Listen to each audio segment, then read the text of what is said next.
live screen. Everyone should now be able to see me as well as hear me, and that's all good. Right, multiplayer.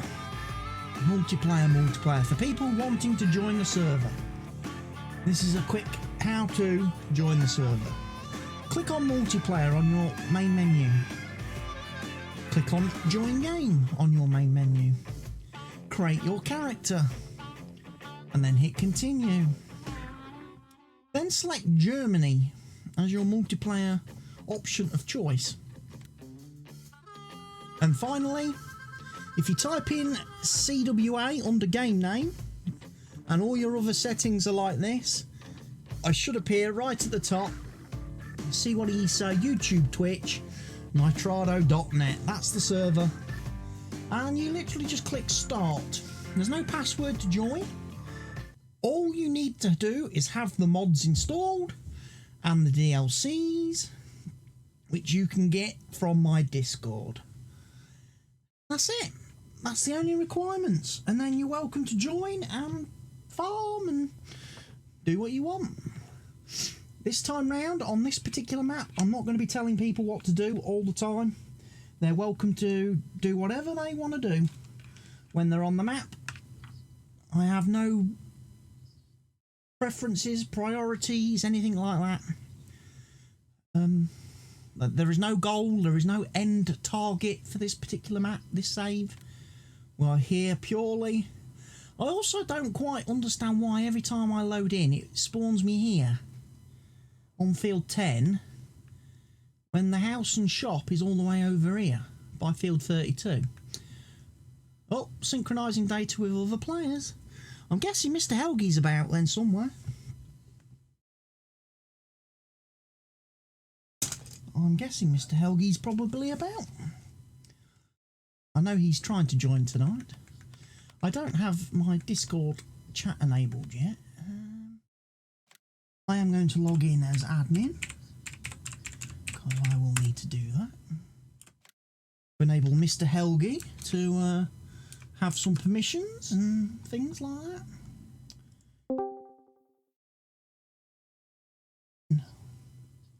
Oh, there he is. I might have my Discord set to the wrong thing. Right, push to talk is enabled. There is Mr. Helge. Right, I'm going to quickly head back to the farm where I need to be. Good evening. Yes, I'm here. Here.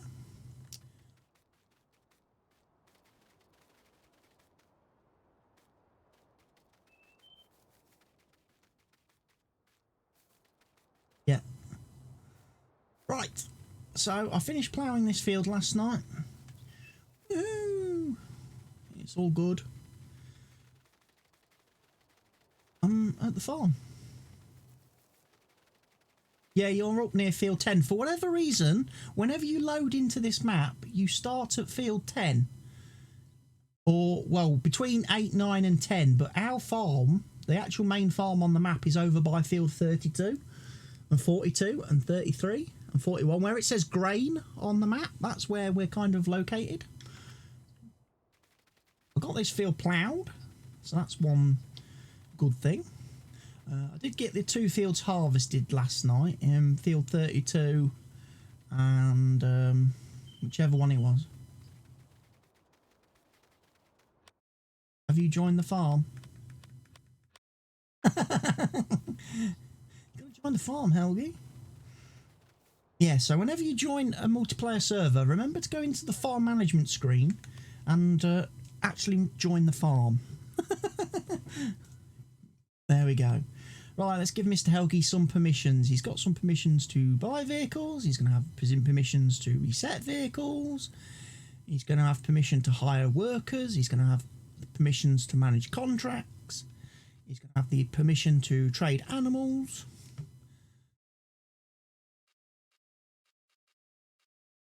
Okay then, no workers for Mr. Helge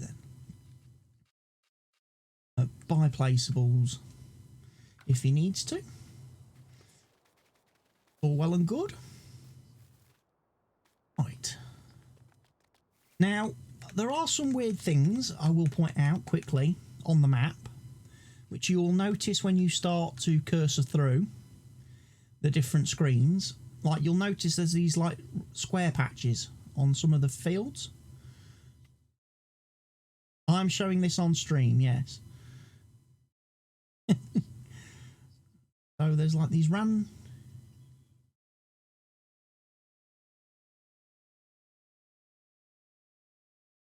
So I'll wait for Mr. Helge to load up the stream so he can see what I'm talking about as I explain this. Now, this is something that I think it's to do with the fact that the map's on a server, and obviously we started the map brand new. I logged in last night and, you know, got the vehicles, the starting vehicles, and was moving them over to the farm. But for some reason, when the map server generated the map, it's done this weird thing where on a lot of the fields there's these like strange patches.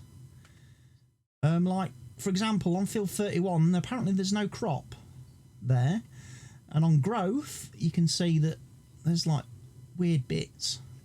Like, some bits of the field are fertilised, most of it's not. Some bits need lime spreading, and the starting fields are all a bit confused at this moment in time. So I'm kind of thinking to myself, they all just need working over and basically resetting properly by us driving vehicles over them with ploughs and cultivators and lime spreaders and fertilisers and stuff. All the things we're going to do anyway. But yeah, for anyone looking at the map, it is a little bit confusing, but like I say, if you just go about your business as usual, those fields will soon be fine. So yeah, here we are, Mr. Helge. Tiny little farm.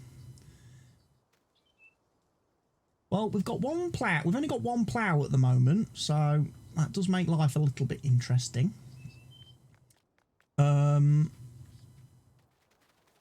We do have a fertiliser sprayer. However, I haven't quite figured out where to buy the liquid fertiliser from to fill it yet. We have got a solid fertiliser spreader on the back of the little class tractor over here. However, we don't have a lime spreader at this moment in time. Kind of a...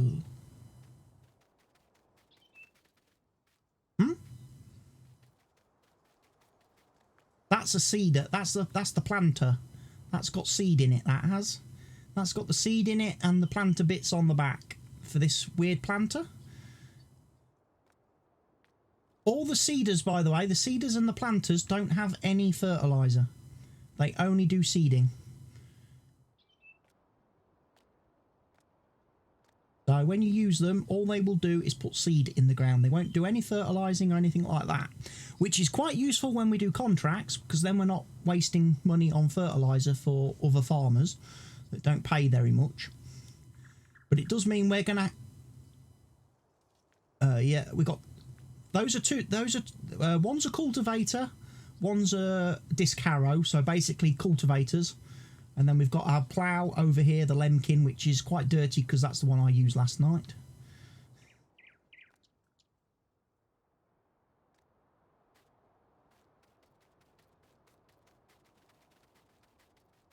However, we don't have a lime spreader. That's a problem. I don't think this thing takes lime, this one I've got on this tractor over here.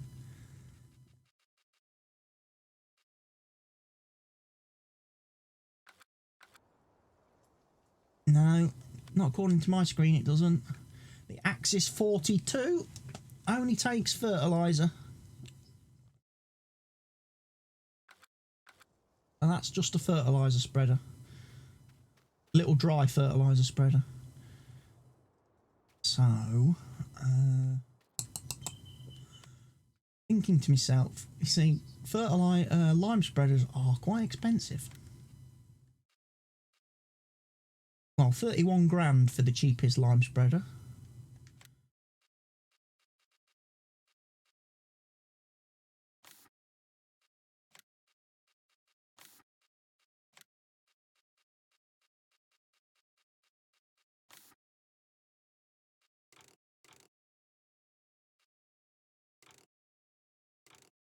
So for narrow twins, we'll put the discs on the back. So that is going to cost us 41,300 euros. Ouch. Ouch. Well, that's over at the shop then, ready to pick up. So we do have a lime spreader now. It's over at the shop. Okay, well, we've got tractors kicking about. Like I say, you can have that one there, the 870. If you wanted to take the planter off of that one, because these vehicles, they're just literally parked where I left them last night after bringing them over from the shop. I've not put them in any specific order or place. It was just literally just parking stuff up. The Terra Track has nothing attached to it at the moment, but I was going to use that for doing some ploughing, as that's our biggest, most powerfulest tractor. There's nothing in the two sheds apart from the harvester in the first one, the combine.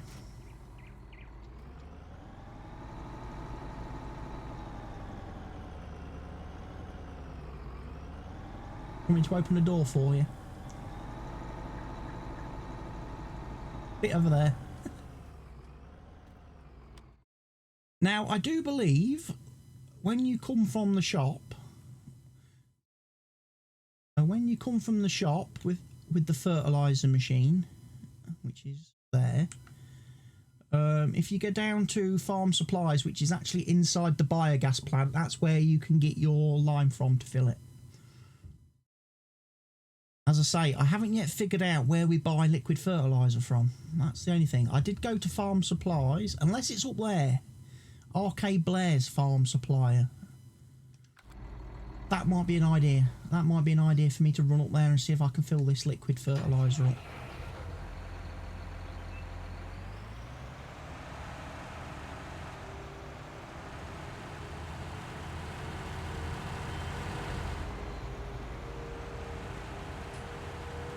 Oh, it's so nice playing on this map. It looks just like home.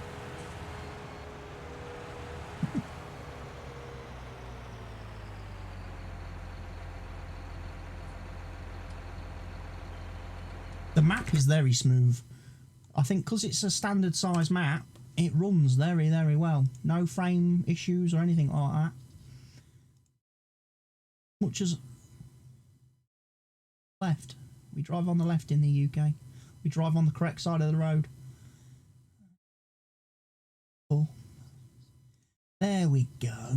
Press the wrong button and switch Mr. Helge on. There we go. Hello, Mr. Car.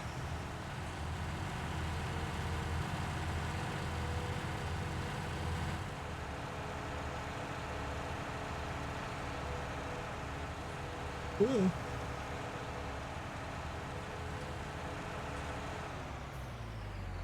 Bounced off a tree. That's nasty. Okay, shop behind.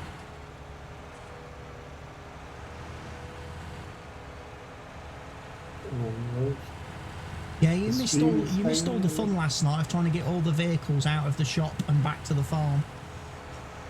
Yeah, sorry, I was out. The shop entrance. The shop entrance is really, really narrow on this map. Okay, I've gone the wrong way already. I've gone up to another BGA over here. There's two BGAs on this map. And we don't own any of them yet. So... Which one is the lime?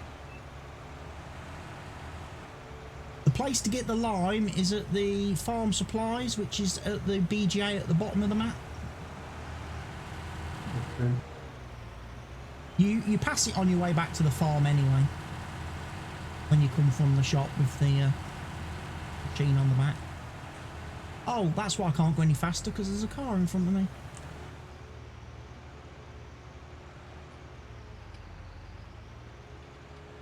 Keep finding it very difficult to see the cars, and I wonder why I'm then going so slow.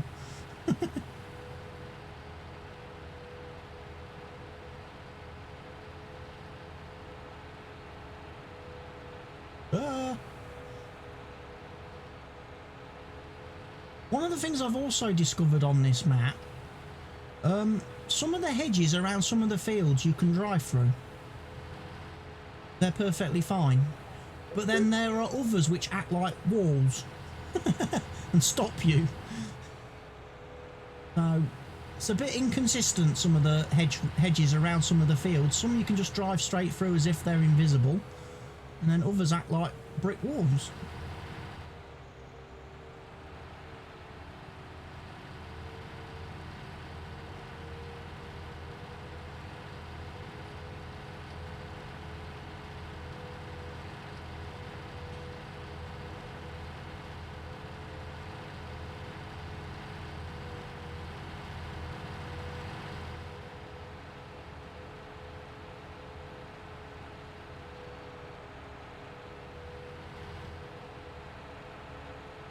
I'm hoping there's somewhere to get liquid fertiliser up here.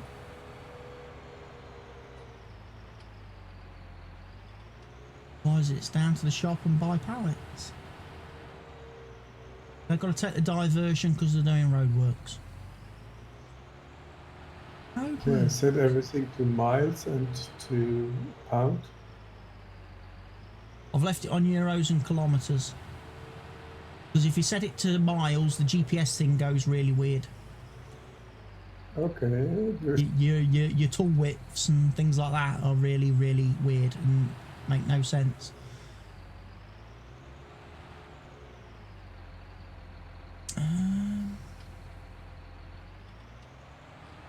A place somewhere around here where I can buy some stuff. Yeah, it might be over here. Arcade Blair Farm Supplies. So please tell me you have liquid fertiliser. Do you not have liquid fertiliser?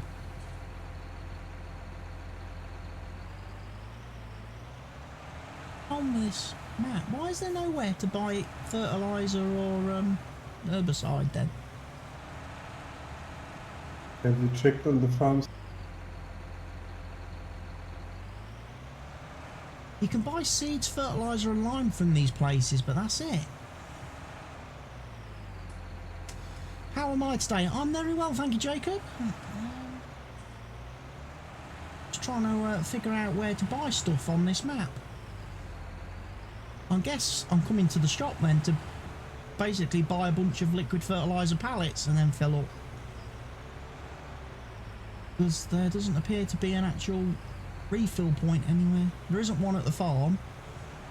I did have a look at all the pallets at the farm, but they're just decorations.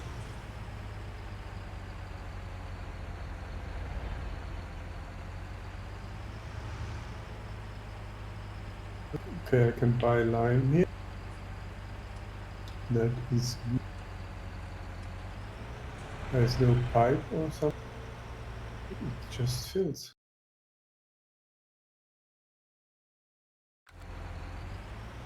Oh, it's costing us money. The money's going down very rapidly.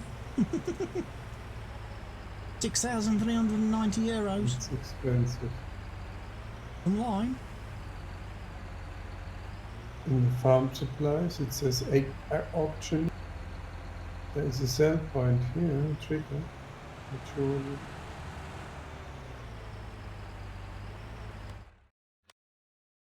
Okay, I can buy animals.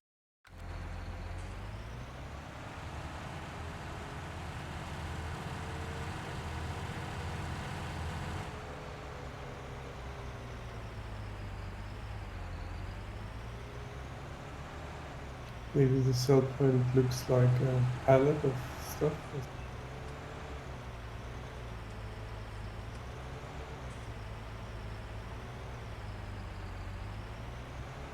There's a lot of cement mixers on this map, and they're not very quick.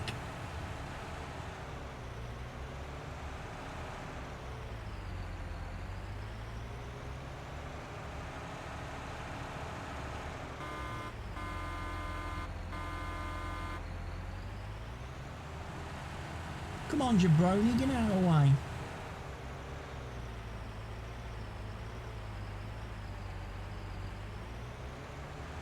I should have probably filled this up before I brought it back from the shop, in all fairness. You see, there's a Winstay stores. Maybe you can buy stuff there. Eh? There's a tractor with a pallet of stuff. There are some... Oh, you're down at the spinnery. That's where you sell your wool and cotton. says Wednesday stores agricultural supplies, feed, seeds, equine, whatever that is. So you should buy some seeds. There's the KFC. And there is also looking like some liquid tanks. Maybe you can buy some liquid fertilizer. I'm sure I Have you tried that. tried? I'm sure I tried that last night and it wouldn't have it. I'll come down and have a look. But I'm pretty sure all the pallets and stuff are just all the pallets and stuff you see on this map are just decorations. They have no function. I thought they would be like refill points, but they're not, which is a shame. Especially if the 2 farm supply points on the map only sell like granular stuff like seed, fertiliser and lime. It does make getting herbicide and liquid fertiliser a bit challenging. Until of course we get our machines set up at some point. When eventually we've got our own machines and we're making our own stuff, then that's different kettle of fish. Space, yeah. We haven't got to worry about it then, but that's going to be a long way off because we need money. Maybe use a field for that. Huh? So, Yeah, we're probably going to have to sacrifice one of our fields to make into a factory area because there's not a lot of placeable space on this map.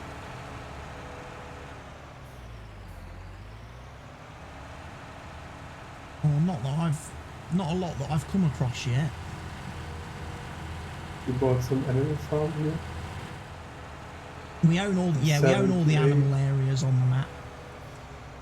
They come with the map, so we didn't really have an option there. Right, so there's the animal dealer. So Mr. Helge was obviously talking about this place down here, which is, I'm pretty sure, just the spinnery.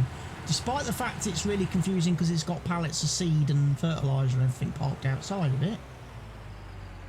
Pretty sure this is just the place where you come and sell your cotton. No, I mean a little bit further down the road. Yeah, the next one. These are just decorations. No refill. No refills. I do like the panoramic cab on this tractor. No, it's not on this tractor. It's on the one you've got. No, it's not. It's on the real little tractor. It's got the panoramic cab. That's really nice. So I guess I drive back to the shop. Get some.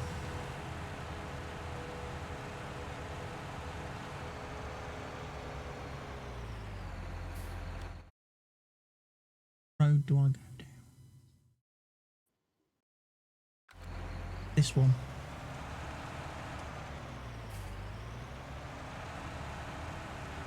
Yeah, I apologise if people are screaming at their monitors about it's over here, you idiot. Why don't you go?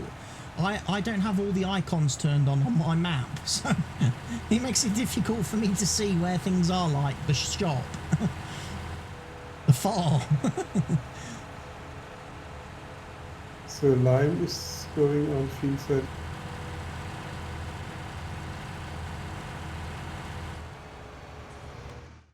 Lime, yeah, you can put it on field 33. That's been ploughed, so.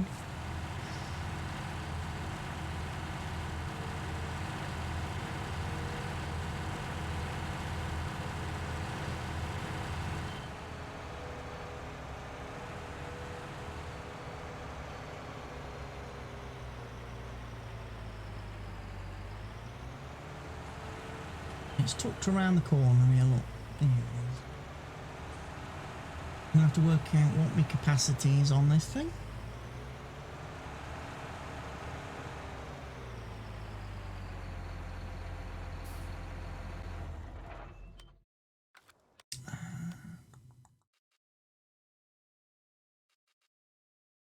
$2,500 and 4,000, so that's 6,500 litres of liquid fertiliser that we can hold.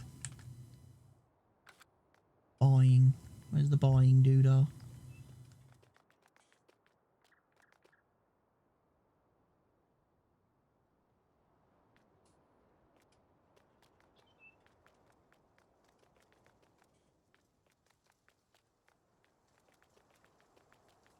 Me, Mr. Shop, where's the buying doodah so I can buy my pallets?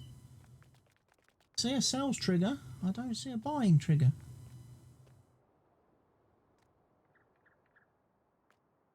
Oh, that's not very immersive. I'm gonna have to do it from the menu.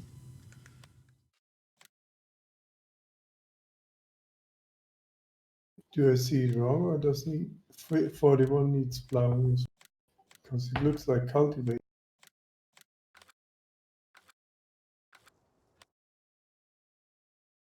41.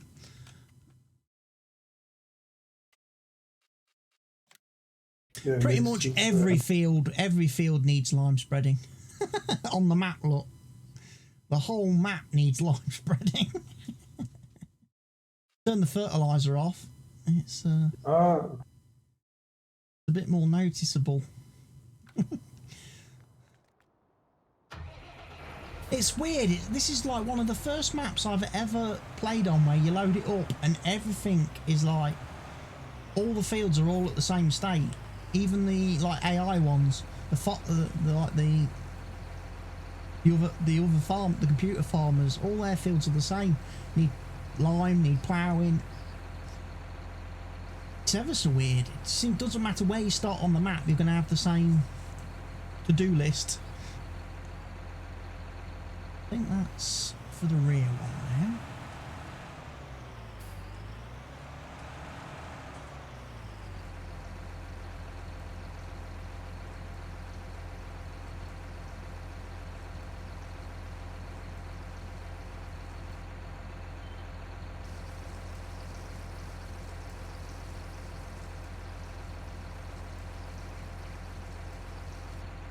Perfect. 6,000 litres of go-go juice.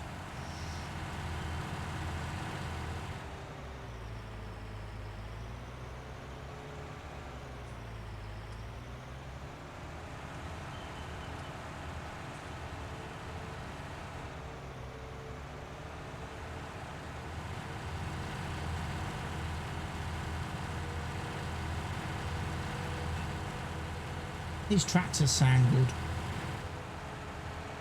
Do like the sound of these classes, especially when they're up there getting towards top speed. They've got a lovely growl to them. Even the little ones. Yeah, it's okay. Like this 660 has a good little growl to it.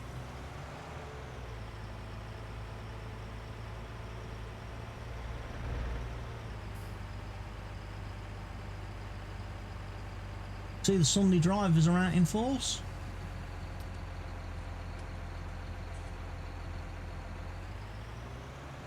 I'm so slow, cars.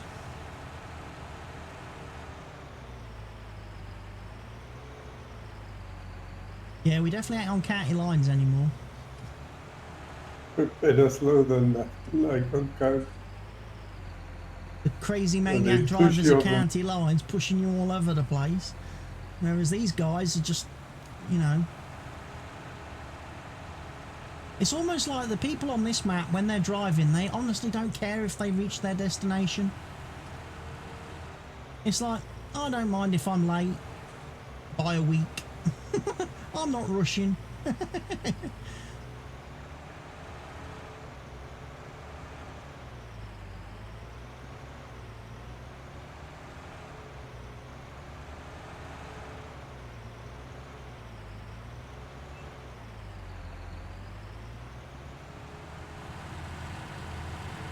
Nice little thing.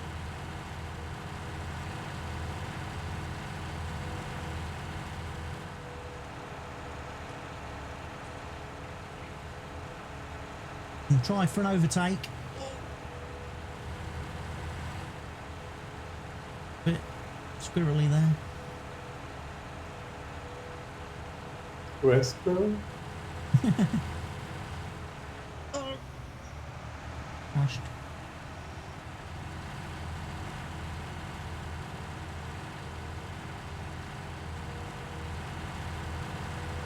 Oh yeah, the pig farm is down the road to my right. It's just down there. And there's storage areas at the pig farm to put tractors and stuff if we do start running out of space at the main farm, which I assume we will do eventually. Right, I'm not going to overtake this blue car because there's a cement truck coming.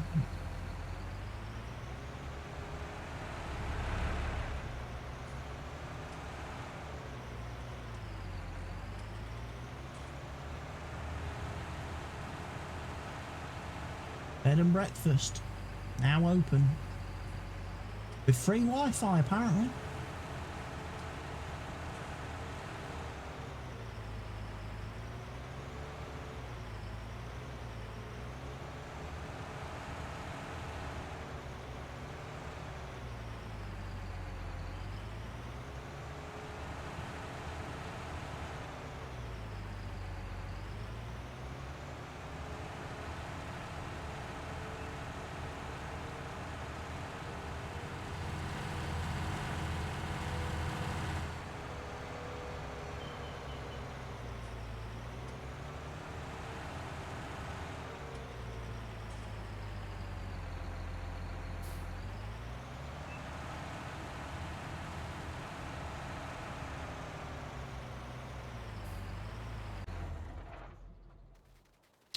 So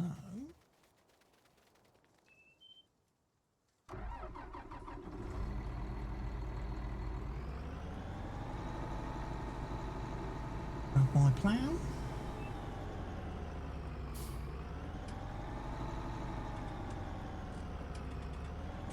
Interesting looking tractor.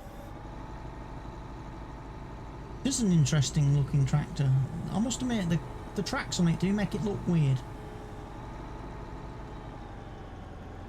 Especially with the big chunky wheels on the front.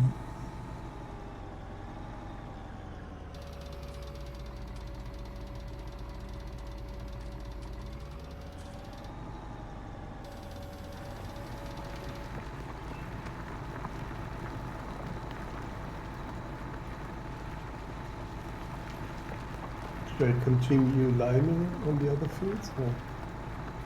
Yeah, you can do if you've got still got lime left. Yeah, I mean it doesn't matter when you lime, right? As long as there's no crop on the field. So there's one field where I think we've got barley growing. Somewhere. Field 42 you can't do. At the moment, but the rest can be done. Yeah, of course.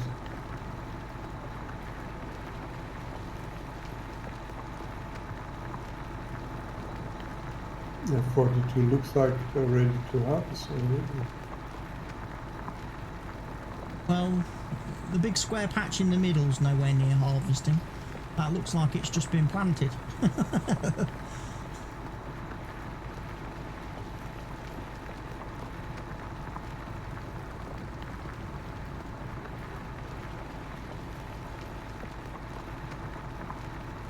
Okay, it says needs plowing, needs lime, ready to harvest. 0% fertilized.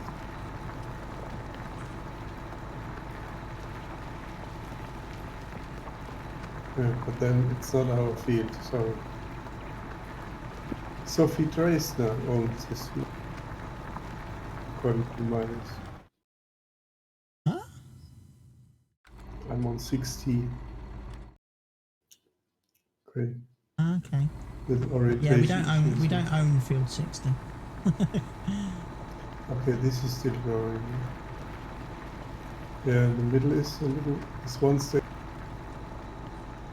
one growth stage lower. Can run through, can run through.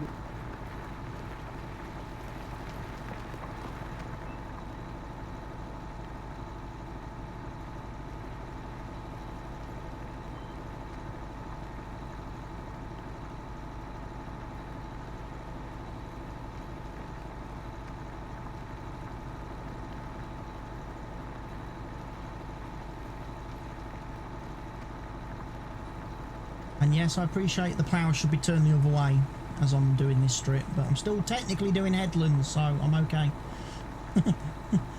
That's my argument. I'm still doing headlands.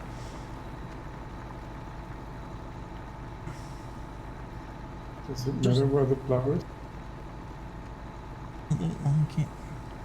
These fields. Turn it over and over. Okay. Keep turning it over and over and over.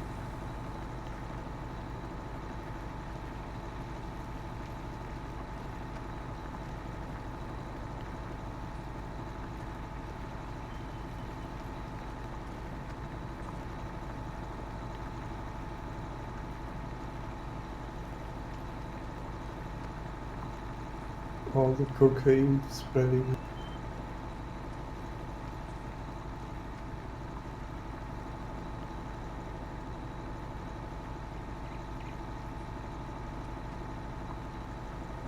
Yeah, with the plough in this position, if I turn left, it's okay. If I turn right, it goes really narrow. It doesn't plough properly.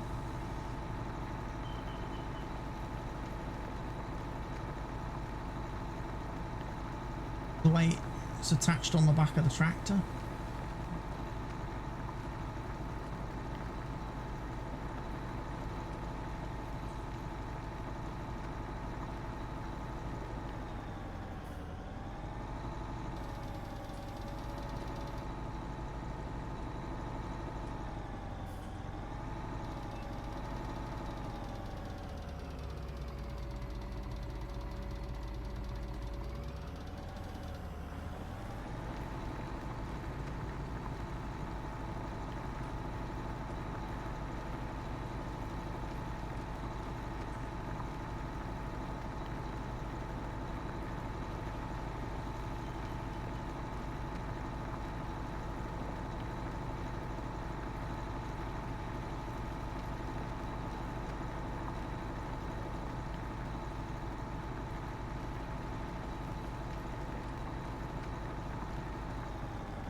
Have you checked any contracts yet?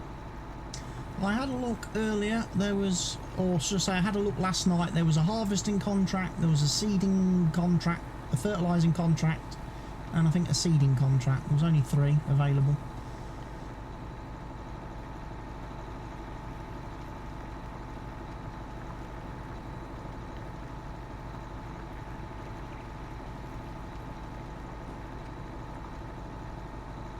I was too busy moving equipment to the farm to worry about doing a contract. Harvesting, ploughing, fertilizing, and 3 contracts.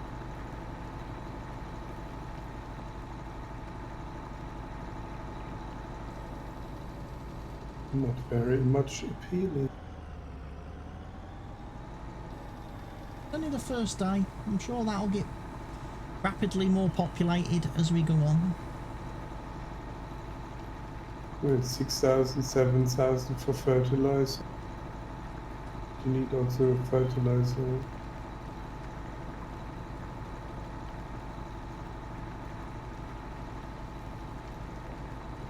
But you have to take into account we are playing on hard money mode this time. So all the prices will be scaled down. So the contracts, although they don't look appealing, they're actually pretty good value because we are on hard money mode.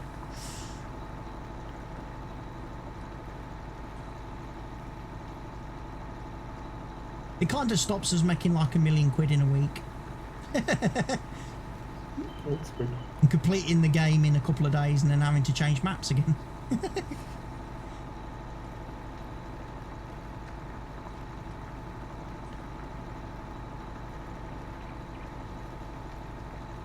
Corn seems to pay pretty.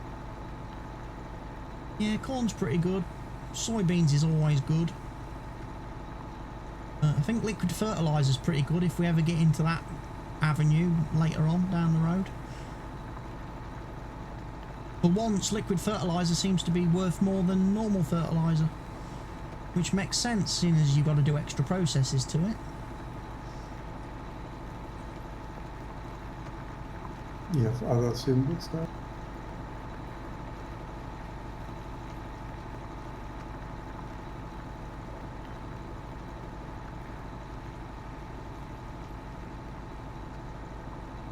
Other pictograms. Yeah, it's using the global company symbols on this server this time.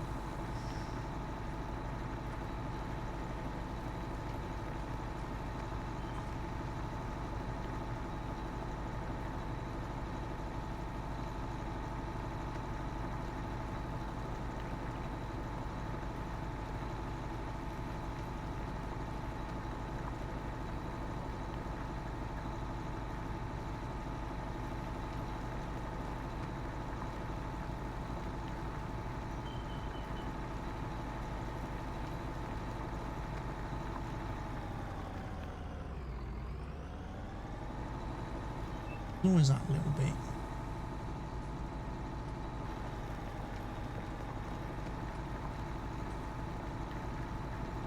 Fields are so tight. Everywhere you turn there's a bush, or a tree, or a hedge, or a fence, or a gate.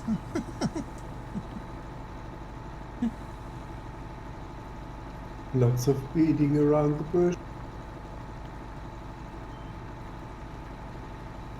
It was like last night, it was so funny watching me trying to get the harvester into one of the fields to harvest it. It's like, how do I get it in the field? Yeah. The header won't go through the gate. I had to take it off the harvester, put it back on the trailer and tow it through the gate. And then it was like, well, where do I put the trailer now where it's not on the field so that I can actually connect my harvester up to it? And there's a couple of fields on this map which are going to be really difficult. I think, like 43 especially, because I had to actually go through field 31 to get into field 43. And it's like, well, if field 31's got crop growing on it, how will I ever be able to get to 43 to do any work without destroying all the crop?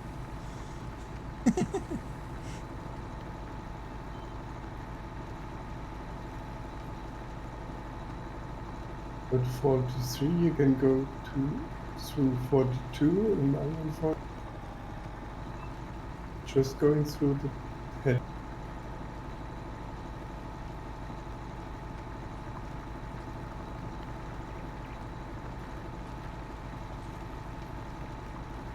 Well, actually, as it turns out, there's another gate. There isn't actually another gate into field 43, which is off just on the main road, a bit further down. And there's a lovely, great big grass bit at the top where you can park your header trailers and stuff. And I was like, that would have been useful to know about an hour ago. Yeah. Yeah, there's So even trying to get into this field to do the field I'm doing now, field 32, even bringing the harvester in here with the trailer, trying to find somewhere to be able to park the trailer, because of course the headers only go on the trailers one way, and it's always facing the wrong way then. usually. Because it's like I drove in here and I had to turn round, because obviously the bit that the harvester connects to is on the other side of the trailer. And I was like, I don't really have room to be doing a 3-point turn in this field without destroying crop. So I was almost thinking to myself last night as I was playing that when it comes to seeding the field, it might almost be advisable that we don't seed all the way up to the edges. Because otherwise driving around the fields is a nightmare. Like trying to get the tractor and trailer to my harvester to empty the harvester, whilst I was doing my first headland. Because there's not enough room. Yeah, and for harvesting you have to close the doors properly. Unless you're stuck at the door. Get stuck on the gate. Yeah, I did that. I got stuck on the gate as well. Which field was that on? This one. Probably 43 as well. 43 I don't think I got stuck, because I actually gave 43 a bit of a wide berth, because I had to drive 43 to make sure I could kick the header trailer, because the header trailer was on the field, so I had to basically bump that off as I was harvesting. So I don't think I got anywhere near the gate on 43.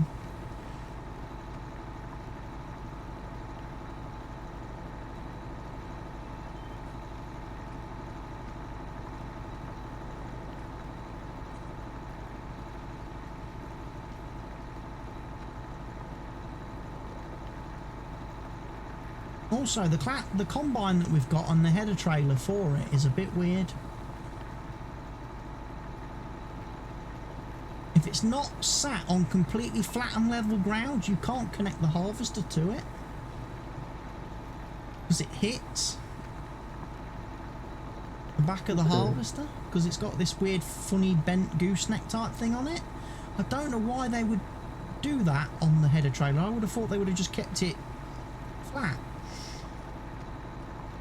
But certainly whenever I was trying to connect to the header trailer when I was actually in a field, it was like, nope, it's not having it.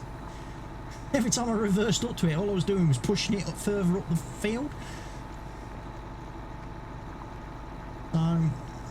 It was almost got to the stage where I was like, if I'm gonna, I almost thought I was gonna have to go fetch a tractor, connect a tractor to the header trailer.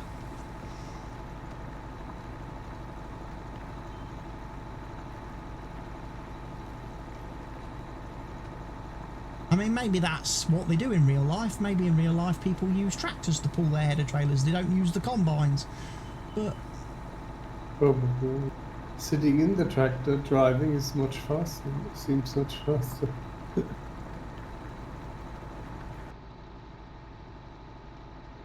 lovely first-person optical effect.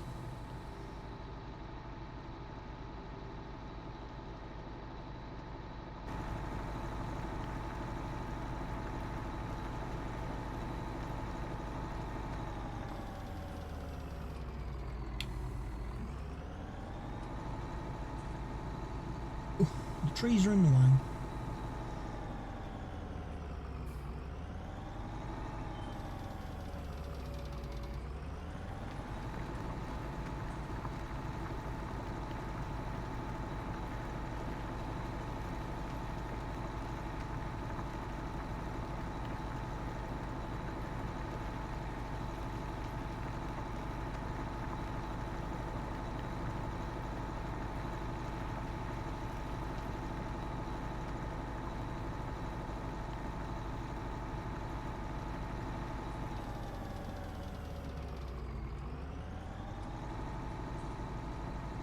Money, money, money, money.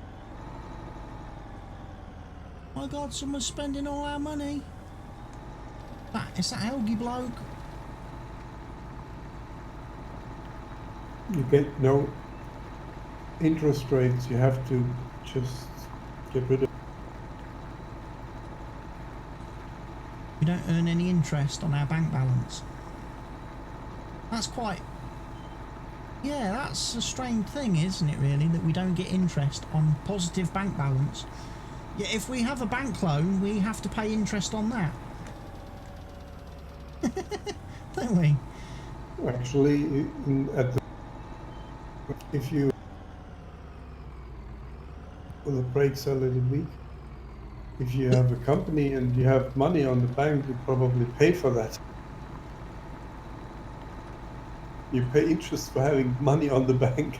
Yeah. Or rather, in the bank.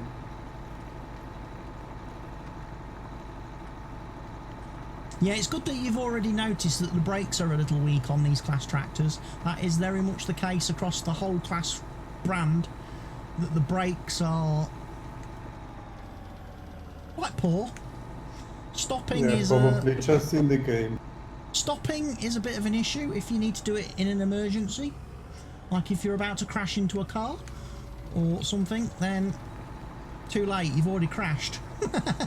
You better crash into the car. Well, yeah, if you crashed into the car, you'd stop quicker than using the brakes. Time is money. You need to brake, use a pole. Yeah, use the gate post. That is one, as I say, that's one of the things I have noticed with the Class tractors as I've been using them on a couple of maps now. They're nice tractors. They're quick. They've got good power ratings across the whole range. But their engine braking and brake braking is a little bit woeful. And I hope that's not a reflection on real life. I hope that's just something that Giants have messed up when they've made them. I'm pretty sure it is.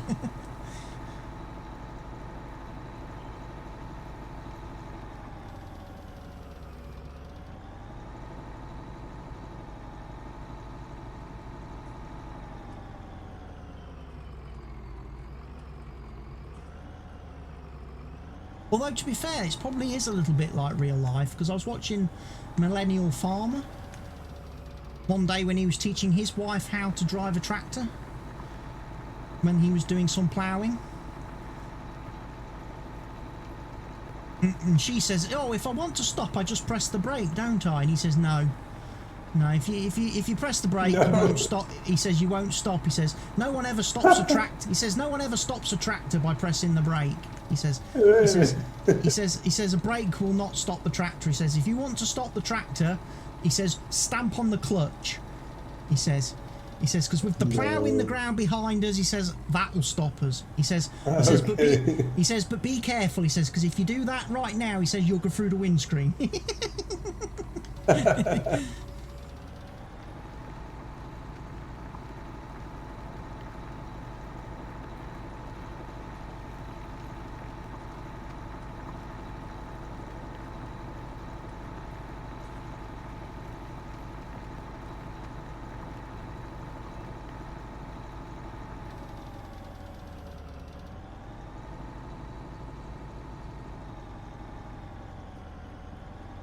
And then I was watching a video that he did, because he's in the process in real life at the minute of harvesting. He's trying to get his farm in Minnesota. He lives in Minnesota in America, and he's trying to get his harvest done, his corn and his soybeans, but obviously he's having the problem that they keep having snow and rain and things like that. So he's playing with seasons in real life, and it's not working out very well for him. There are little patches where I am. If you look in the map, there the line is not taken by the crop. That little are they like little green patches by any chance? Look like brown. Brown. Around the pole, for example. Because I did notice on one of the fields when I was working on it yesterday, it had like some like green, like grassy spots on it. Saw that too, yeah.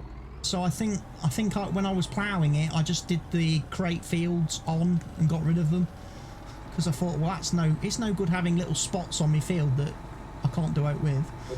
So if I find any others as I'm ploughing, I'll get rid of those too.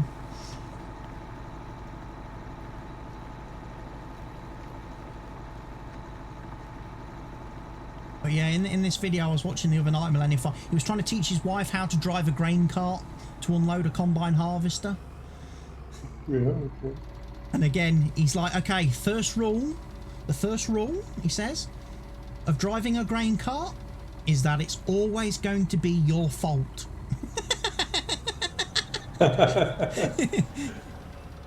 He says, if you don't get to the harvester in time, it's your fault. If you get to the harvester too early, it's your fault. He says, if you crash into the harvester, it's your fault. If the harvester crashes into you, it's your fault. Your fault.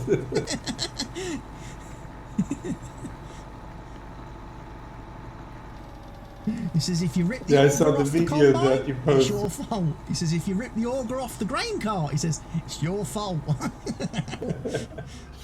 I saw the video you posted in Discord when he steals the harvester of the Welco guys. The Welco guy's harvester. You can't just steal a guy's combine.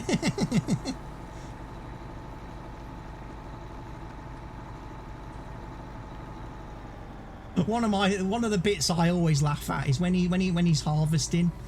He's doing his harvesting with his combines. And he'll stop and he'll get out the combine and he'll be like, okay, and he'll like go, because John Deere have given him an S780 to use this year to try out.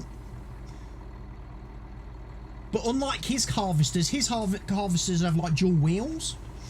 This one's obviously got the S780's got tracks. So he gets out the harvester and he's looking at it and he's like, okay, where's the bathroom? What? He says, where's the bathroom? He says, on my combines there's a bathroom between each of the tyres where I can go and have a wee, he says. But he says, on this machine, he says, where do I go?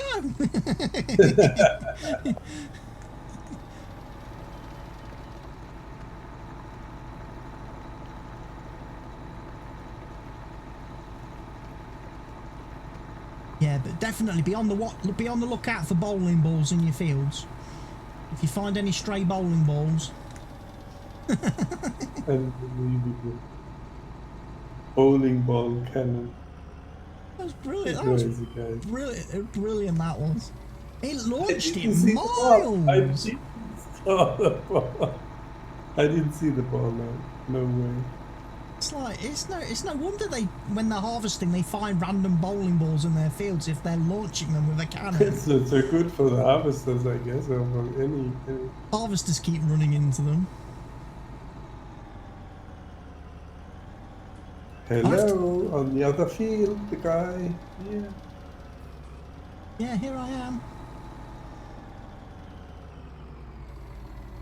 I like these small fields.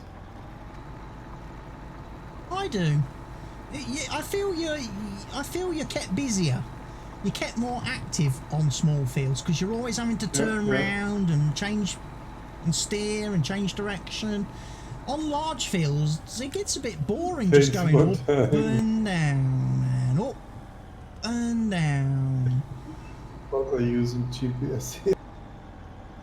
Before you set it up, you are finished. I haven't used GPS yet on any of these fields. I've installed it on a couple of the tractors, but I've honestly not found a use for it yet because the fields are too small. The question is, it might change when I come to do something important like seeding or fertilising so as not to waste material. Then I might put the older GPS on. But whilst I'm harvesting, ploughing, cultivating and stuff, I haven't really been that fussed about GPS because I just make sure I just drive around until I get everything.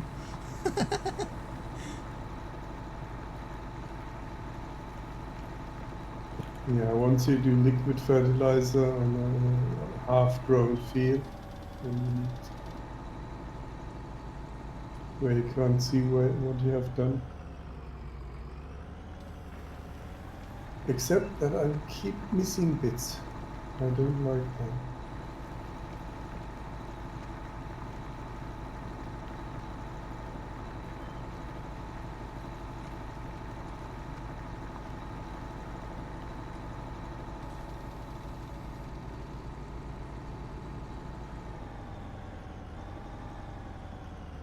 I'm not sure if I can play tomorrow and the rest of the year. Tomorrow there will be a new game, Automation Empire. It's a little bit like Factorio. Oh, okay. And then we have Transport Fever 2. No, I will find time between because you can't do that all the time. You need to relax. Well, the good thing is with this map, because we're not running seasons, there's nothing ever spoiling. You can come on and just do whatever you want, find a field and do whatever needs to be done. Right. There will be different contracts. You're not going to just come on and it's going to be all fertilising contracts. There will be different contracts. So if you want to do a harvesting contract, you can do a harvesting contract. If you want to do a seeding contract, you can do a seeding contract.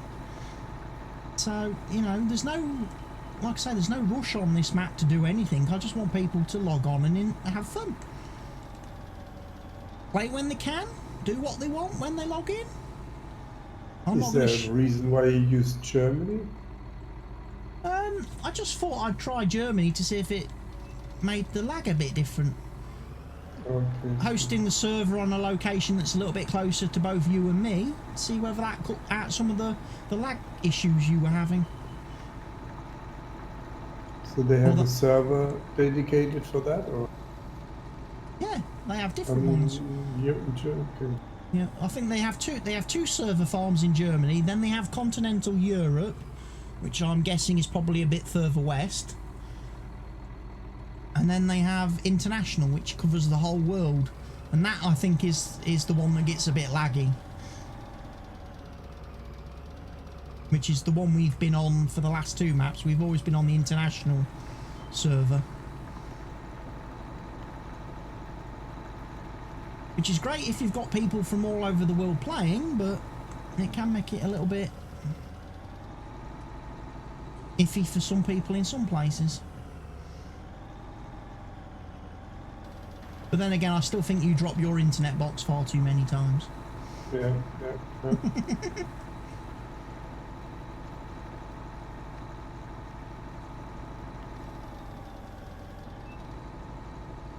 You can imagine there are still people in Germany that even don't have an internet because of the area where they live. Don't have an internet? Yep. Well, they might have an internet, but no mobile connection or something.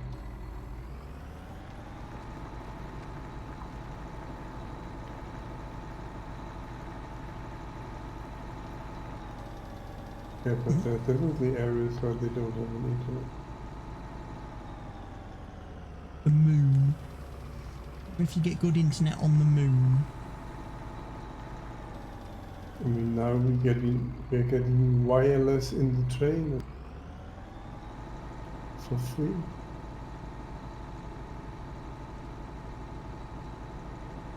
Wi-Fi on the train for free? Yep. I imagine that would be that. Yeah, that to me seems like something that was really easy to do, because the rails basically act as one massive cable running across the whole country. No, it's actually not that easy. You could use the rails as a cable. Bit like power lines when you use power line adapters in your house. Yeah, they are doing that. To use your household household wiring to do. They have transmitters along the railroad, and they use a Wi-Fi or a SIM card or something in the train to submit the signal to the boxes, and then the fast trains have to switch every now and then to another box. It's not so easy. Especially when the trains go 250 kilometers an hour.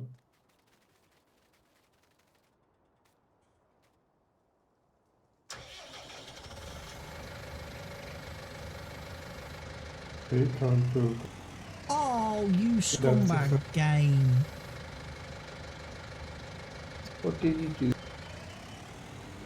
I thought I'd filled this up with fertiliser and I haven't. Oh god. The good thing is I believe there is some fertiliser in the silo, because I did bring a small trailer load back with me. Yeah, 8,103 litres.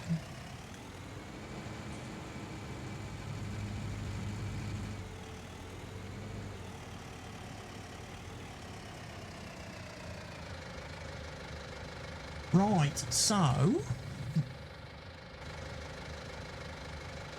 Oh, this tractor doesn't have GPS. And Helge's now lime spreading on this field, so I will not fertilise this field whilst he's lime spreading it. That will be pointless.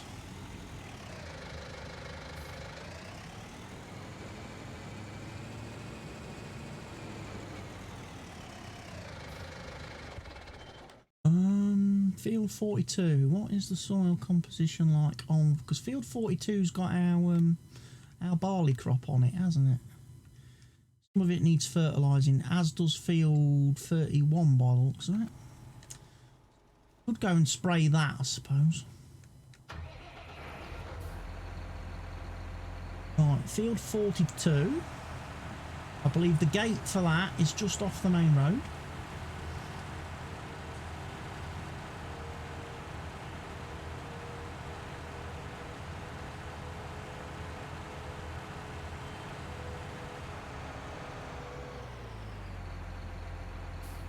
Okay, this one does have GPS on it. Although I haven't created any courses yet.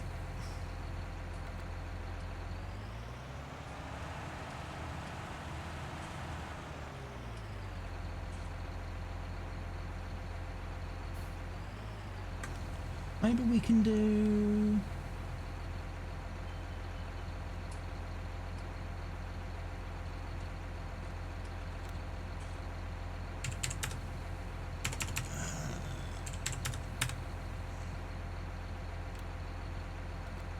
we go. Quids in. That makes it easy. I don't have to set a B point with that one.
I need more line. More line. More money. You may have to take a loan. Take a loan. Oh, now I think I've broke it.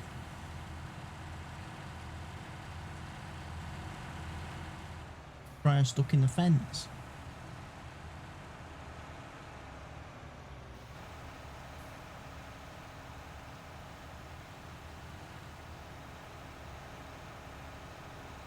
On the little wiry bits.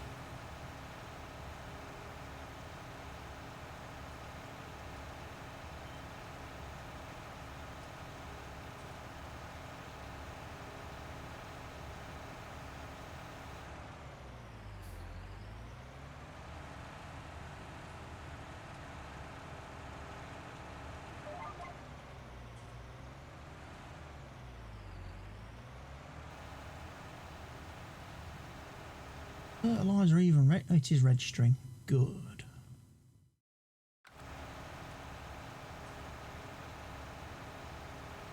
Hard to tell because the soil wasn't changing colour. We don't have a real clock in. We don't have a what, sorry? A real clock? No, we don't have the real clock mod this time. There's quite a few mods I'm not using this time that I've took out for a change. I don't know what time it is. It's 2 o'clock.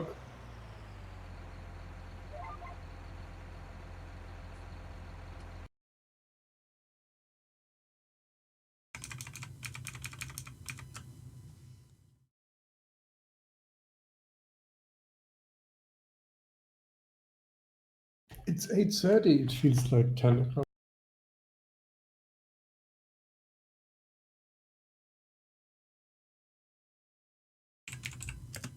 Another 6,000 gone.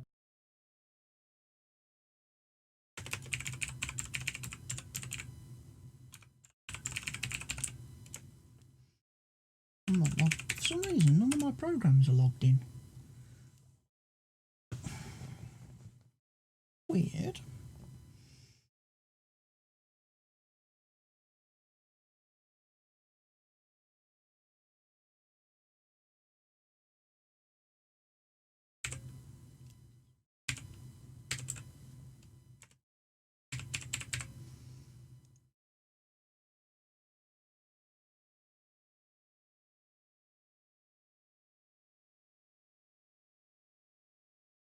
Is this an actual area in the UK? Whitley, Ballyclare? I would think so. I I mean, Greenwich is definitely a real place.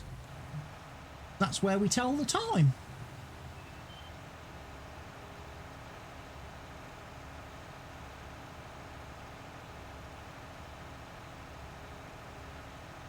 Where we decide what time of day you can have your dinner, Mr. Helge. What is? Greenwich. The Greenwich Mean Time. We decide what time it is all around the world, and then we tell you when you can have your dinner.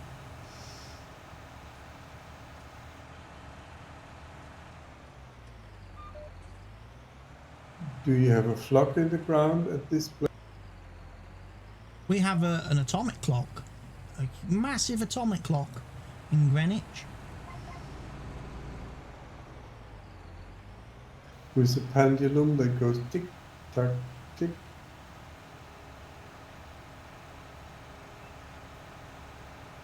Who needs gates when you can drive through the hedge? Technically, I don't think I need to spray this patch in the middle, because I think this patch is all right. It's the bits around the edge of the field that aren't so good.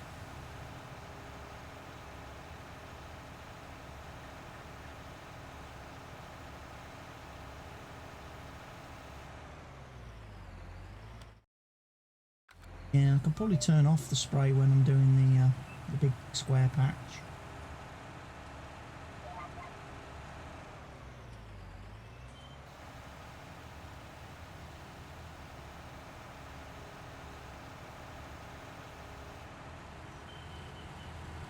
What about crop destruction? Crop destruction is on.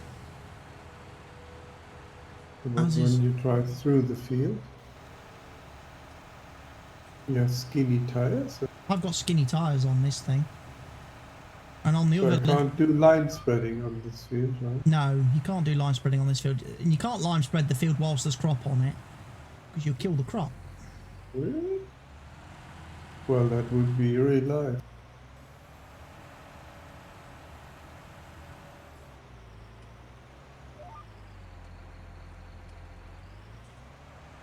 I think out of all our tractors, this one I'm driving's got crop friendly tyres on it, and the little tractor that I was going to fertilise with has got crop friendly tyres.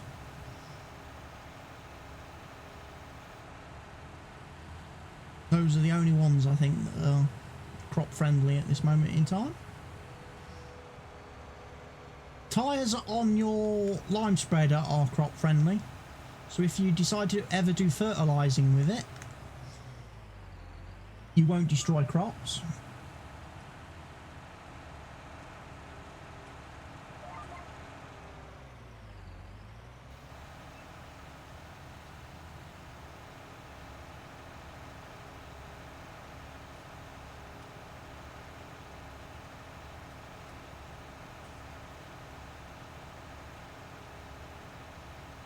Wind narrows for the win.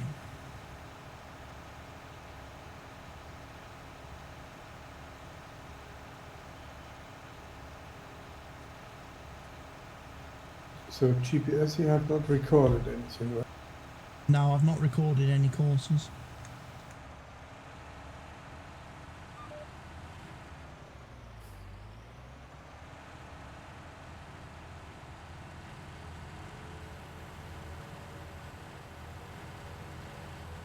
No, I figured on this map we'd be like those crazy people that create a course for every single map. You know, like Field 32 seeding, Field 32 fertilising. You know, those idiots that don't realise that one course can be used on the whole map. I don't know how long it takes for the people to figure that. It didn't take me a minute.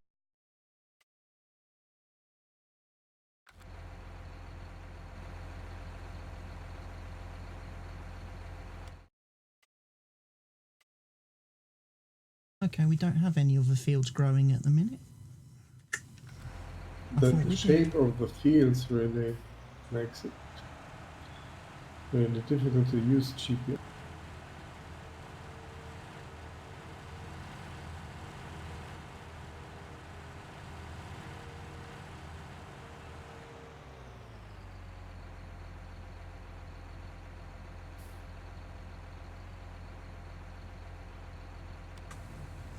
suppose I can save one course right now, which is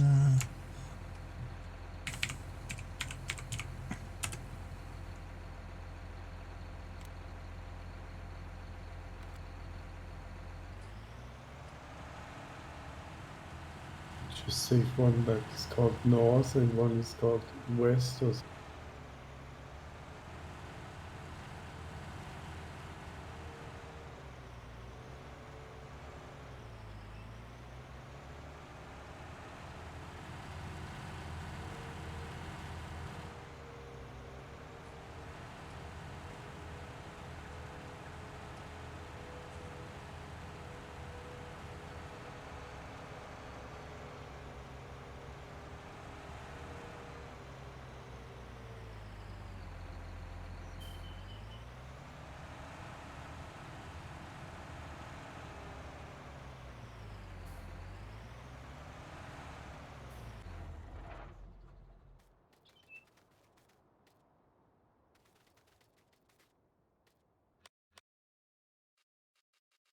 is this truck decoration or did you buy which one?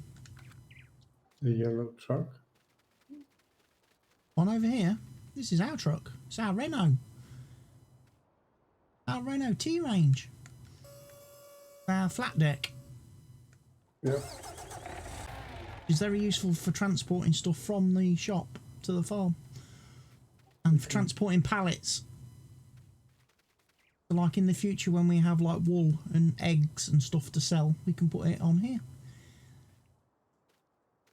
And we don't have that issue when we get to the sell points where the stuff doesn't want to sell.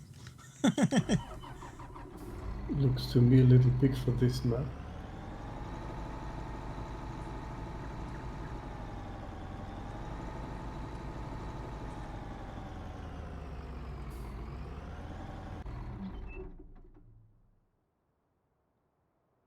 Oh, I'm stuck. Parked too close.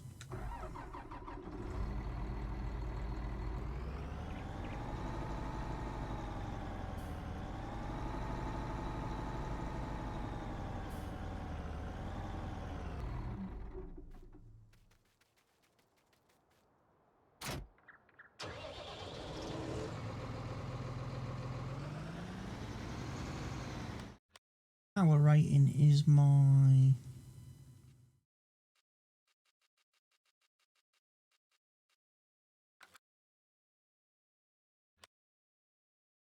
$325, that's plenty.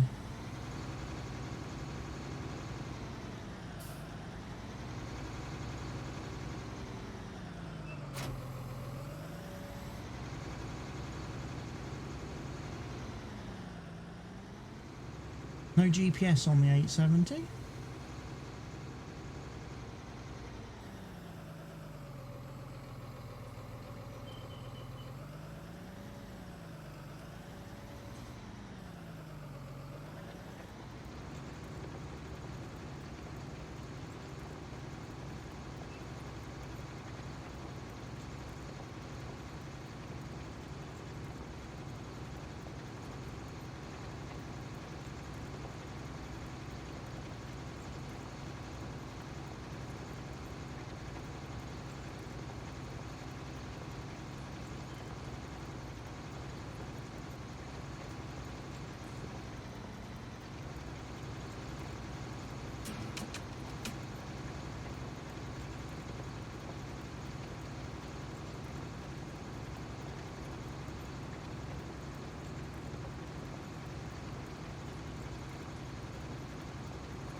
Field 30.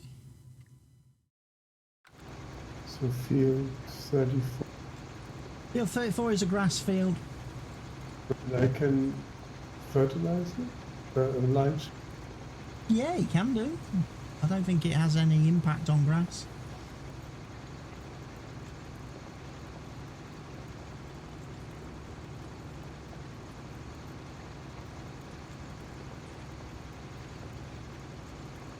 I mean, we own quite a few grass fields, but we don't have any mowers yet, so not really much use to us. There is no crop destruction in grass. No crop destruction on grass, no.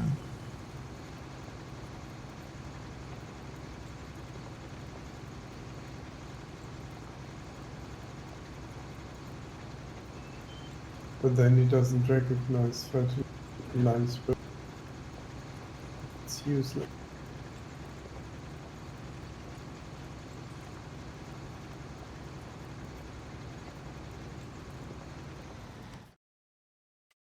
Probably needs mowing and ploughing and then lime spraying.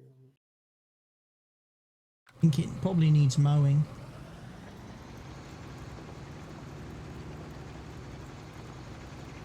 I think with grass, when it comes to lime and fertilizer, you can only apply that when the field is in its growing stage. If it's ready to harvest, you're kind of stuck.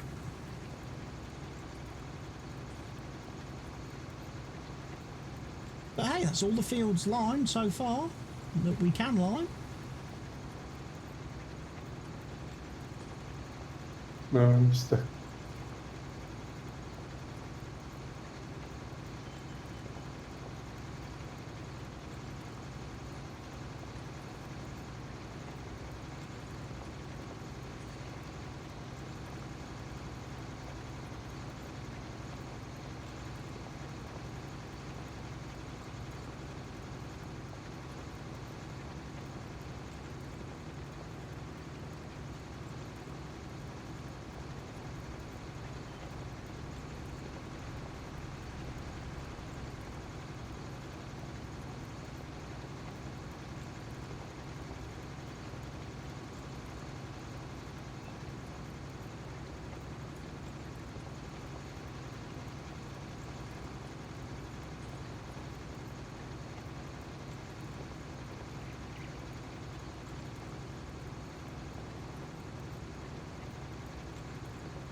I could use this one that I have to help you.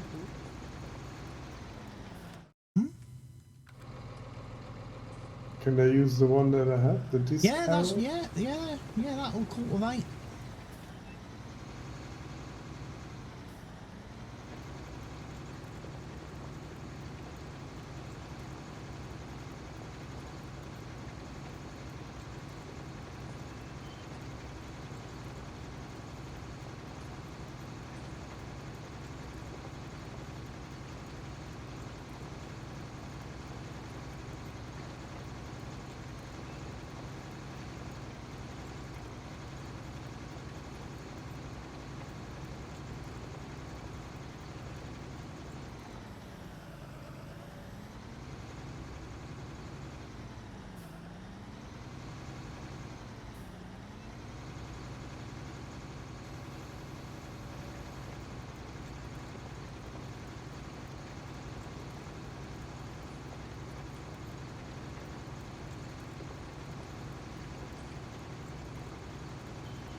Not bad.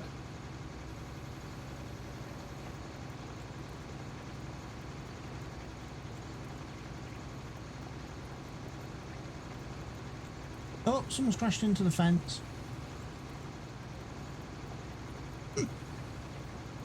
Let's see.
I think 31 needs plowing, right? Yeah, but I might leave some of the ploughing till the next cycle Okay. and just get the fields cultivated and seeded to get some crops in the ground. Ideally, I would like us to stagger fields a little bit so we're not just doing all ploughing or all cultivating or all fertilising. I'd like fields to be at different stages. I ought to probably fold that up to get through the gate. That worked just right.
Turning dirt.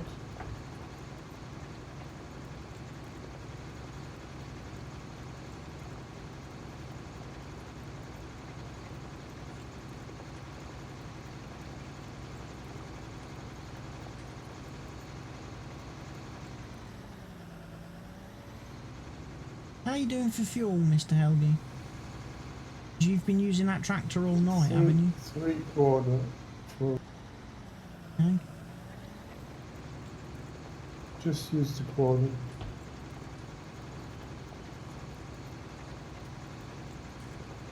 Because I'm using a different mod to increase the fuel usage this time. So it's one I've never used before, so I don't know how good it is.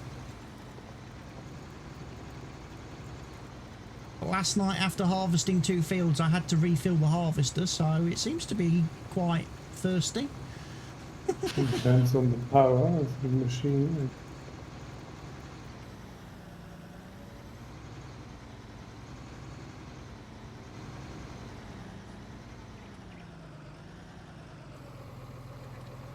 Fortunately, we've got a very handy petrol station just up the road from the farm, so we don't have to travel too far to fill up our tractors and vehicles.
Turn left.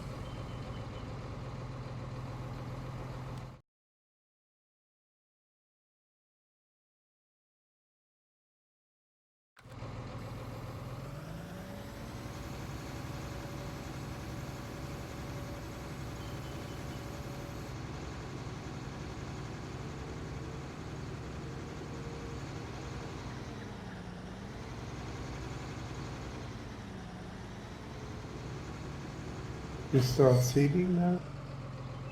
Yeah, yeah, we can do some seeding. Get those 2 fields planted, if you like. I think, should I do the field 41 while you seed? Or do you 41 need is 2 people for seeding now? field 41 is cultivated already. Ah, okay.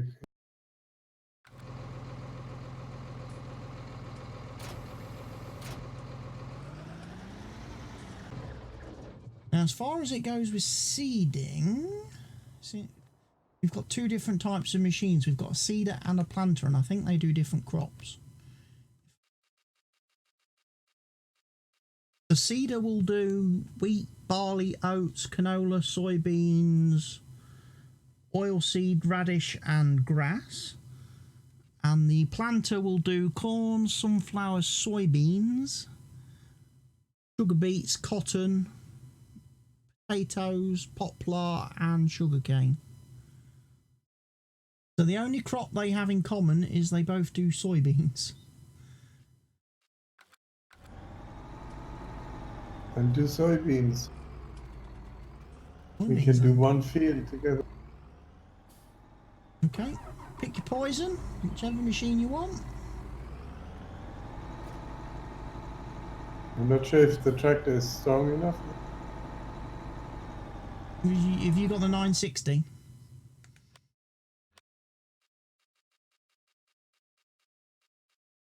If you've got the 960, you've got 470 horsepower in there, which will be plenty. Should be fine. Should be fine. You're also quite a bit wider than me, I think. You're 9 meters.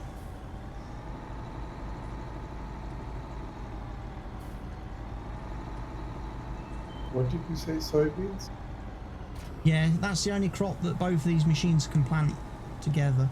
Shall we do 33 soybeans or what? Yeah, let's do 33. It's a nice big field. Get a good yield off it, hopefully. Or try and maximise yield.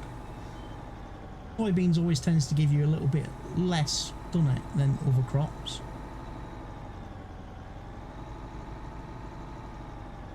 Shall we first start with a course?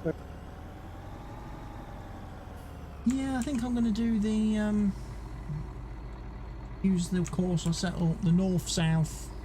Is it 9270 course? That seems to be the one. Meters. Helps if I put the lines on. Lines are on.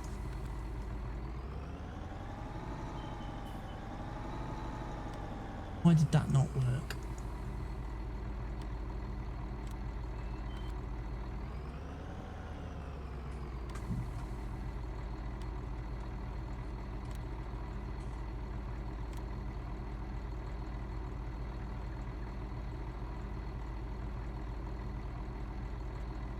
So I have the Pronto, yeah?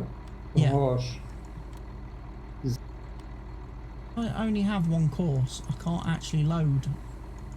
So it's 9. Can't actually I load a course loaded. and get lines. Might have to do it as a...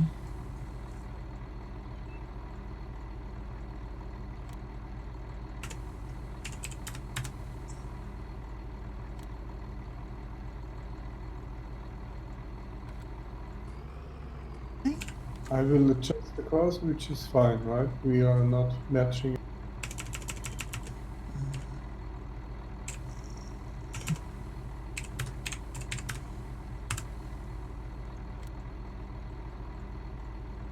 That should let me now do. Yay, I've got lines. Just needed another course. Mine was working. Yeah, because you had already set it to the course, and then you need another course to switch it over. Yeah.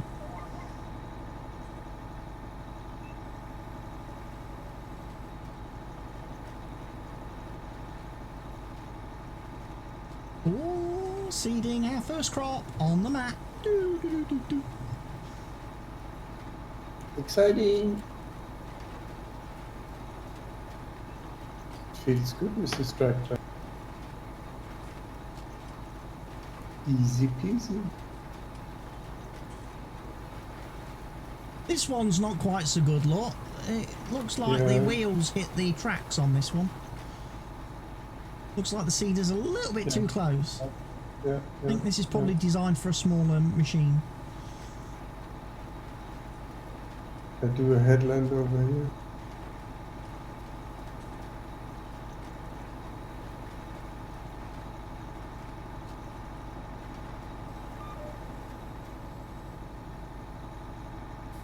Put you whiz round, and then I can get out your way.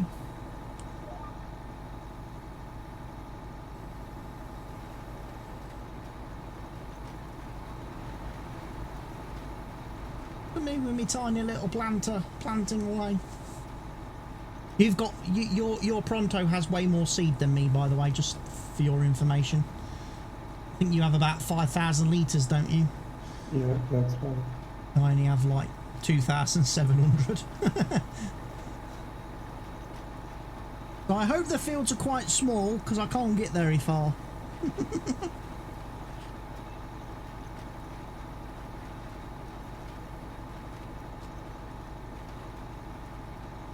Well, it's a proper seeder for these field sizes, I think.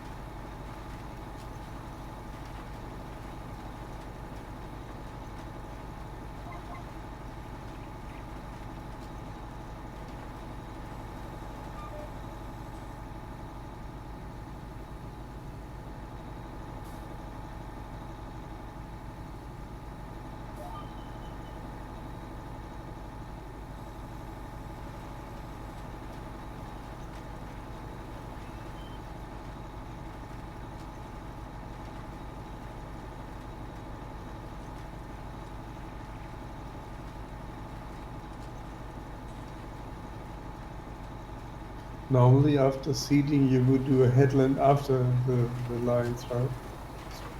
Yeah. Because you drive across and stuff.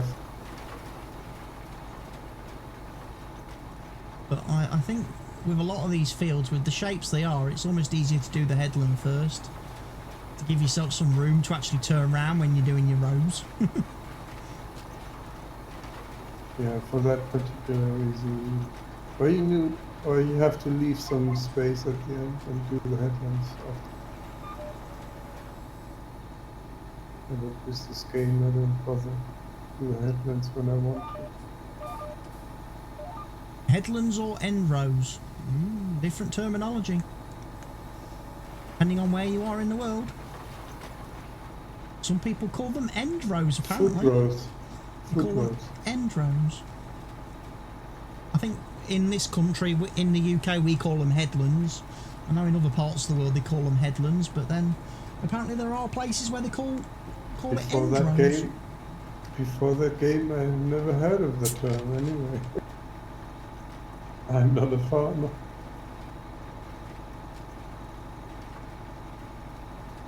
But we're teaching you well now. I reckon you could quite happily jump in a tractor now and go off and do some work, having played the game. With GPS now. With auto steer and all those gadgets that they have on all these machines. Yeah. Activate millennial mode, as Millennium Farmer called it.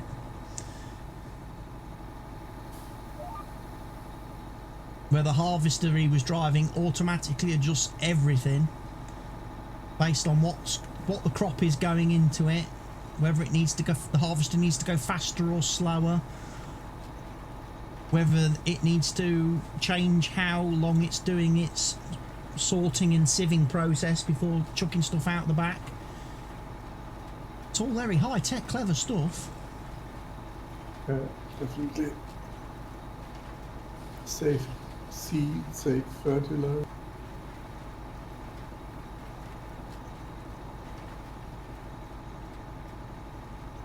Like the ploughs and cultivators, they automatically adjust the height as they're going along the terrain so that they create the furrows in the ground at the same depth all the way over the field consistently. That's high-tech stuff.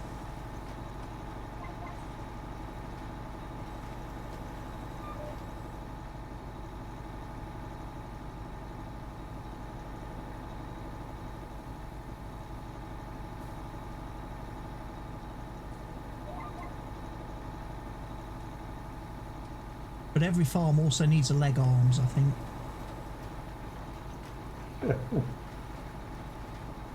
Got to have a leg arms to make all them bits for all the machines when stuff breaks.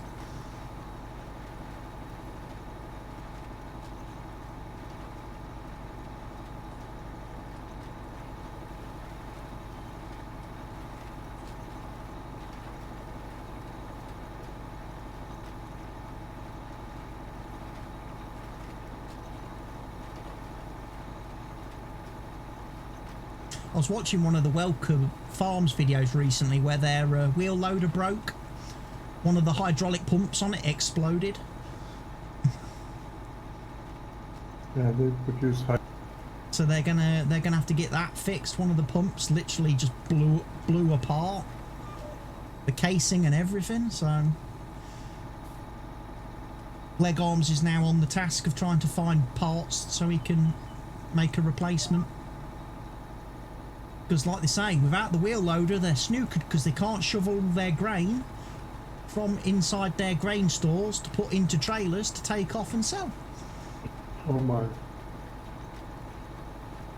And they've got a shed full of all peas, which they need to get loaded into a trailer. But it's like, without the wheel loader, we can't scoop it all up.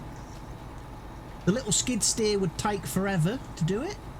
I'm sure you can buy a pump. Well, they've got a grain... I'm sure they've got a grain vac. I'm sure they have. I'm sure I've seen them use one of those in the past. But now you've nearly finished your bit of the field and I'm still crawling along with my 3-metre seeder. I'm not so lazy.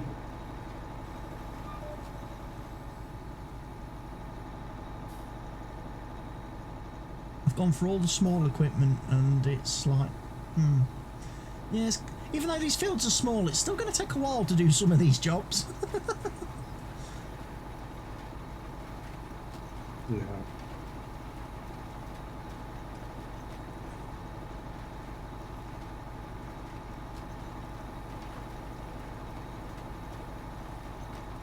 The harvesting is the one that I'm going to find the hardest to adjust to. Having to empty every 11,000 litres rather than every 50,000 like on the last map. Then it makes sense to do it together. Then you have somebody driving next to you and emptying maybe all the... Yeah, because our little trailer only holds 21,000 litres, so you have to keep running back to the silo to empty that as well. Yeah. A bit time consuming.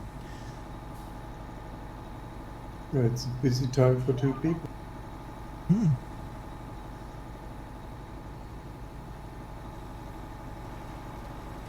I'll tell you what, I was playing on Fenton Forest earlier today, and I was harvesting one of my big fields on that map with the class harvester that has the 3D tracks on it. I had 3 of them on the same field with course play, and oh, they just worked fantastic. They were quite happily running around. It was brilliant. There was only one moment right at the end where 2 of the harvesters crashed into each other, and that was because I was too slow at getting one emptied. And the harvester had done that weird thing where it kind of reversed back and parked in the lane next to it to make room for you to empty it, sort of thing. You want me to do that, Strip? Yes, please. I think I'm wide enough. Yeah, I'm wide enough. I can get all that. Yeah, I should have to do the end bit.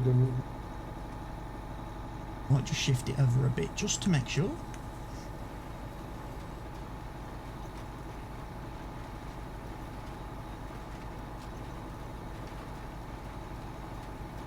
Yeah, I had all three harvesters going round side by side at one point, all three of them in a line going around the field. It was awesome. I love that when it works properly. But trying to empty three harvesters by yourself is a bit of a challenge. Especially with one of those big double trailers. I think in future I'll get a grain cart to help me on that, Matt. And just leave the truck and trailer parked at the top out of the way somewhere. So what else? 32 or something? 32 will need planting with something, yes. What do we need for our animals, maybe? Well, we don't have animals yet, and don't... I would probably hang fire on the animals till we've got a bit more money. yeah, sure. But maybe we just plant something that we want. Yeah, just plant stuff that we want to harvest that's gonna. So. And also, what we have a harvester for. Yeah, we probably don't.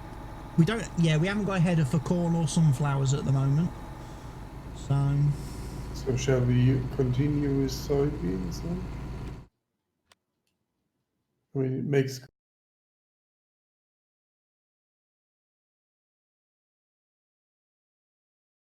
Or wheat. Yeah, maybe. Or canola. Canola would be good. Canola would be a good crop to plant.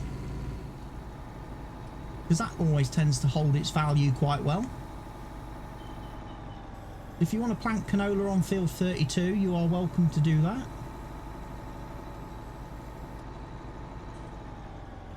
Okay, unfortunately, a bit awkward for me because I don't have the ability to plant that stuff. I will even close the gate for you, look, so you've got plenty of room to drive round without hitting it. And I will go off and I will plant something on field 41 that we can harvest. Not 41. Yeah, 41. 41. Maybe another soybeans on 41, I think. And if you get the canola finished on that field pretty quickly, you can come and assist me then once you're done.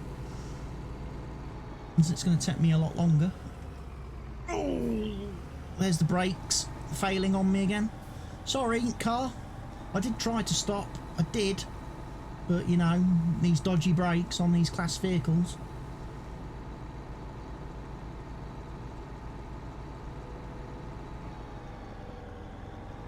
You don't brake, you use the clutch. Use the clutch.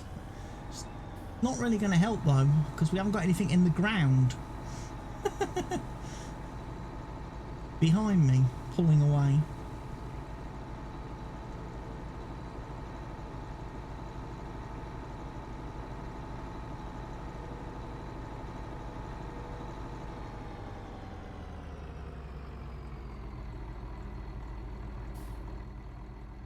Open another gate. Oh. Get myself a coffee in a minute. Can I have his caffeine? Oh, by the way, when you come through this field, where I am, between fields 61, 60, 41 and 42, as you come through the gate, there's a great big hole in the ground. Watch out for that. I think the smooth tool might need to get used on there at some point. That is quite shocking.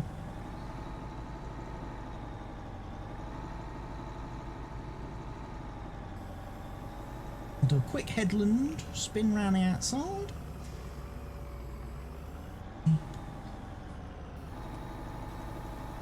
And I can do me up and downy rows.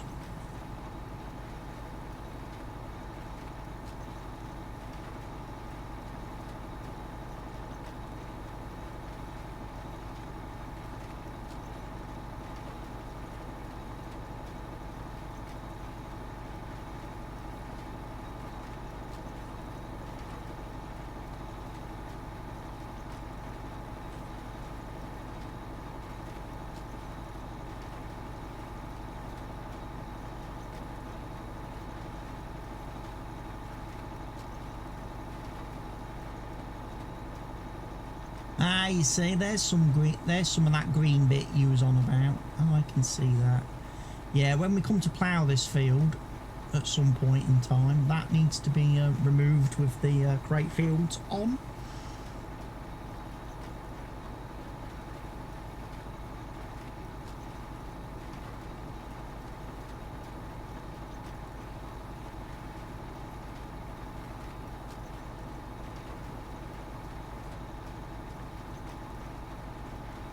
Yeah, there's a couple of little green patches on this field that need to be removed.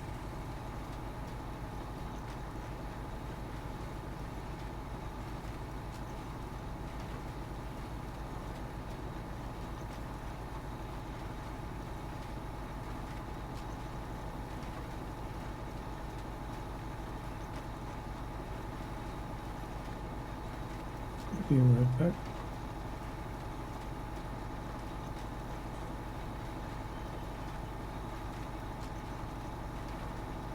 Patches there.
Looks like it got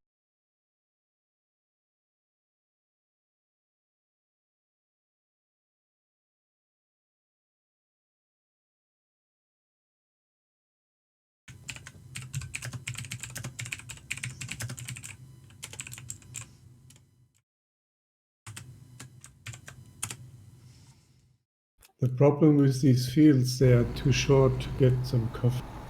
Too short to get coffee. Yeah, your tractor would be on the other side of the map if you left cruise control on.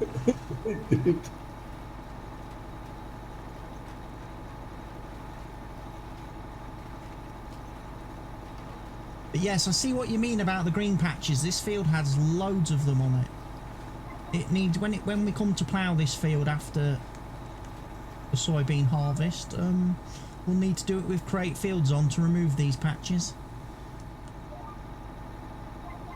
They're a bit annoying.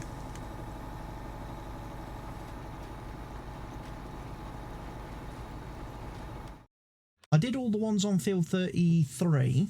I don't know if I did the one... I think I did the ones on the field you're on, 32. When I ploughed that. But something to keep an eye on as we go around the fields. If we see any patches, make a note of them, and then when we plough, we can get rid of them. I guess you can see that in the map here, no? When we have seeded it.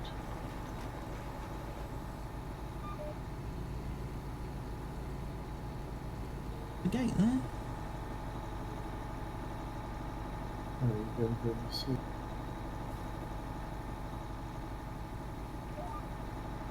I like this this dark sound of the track.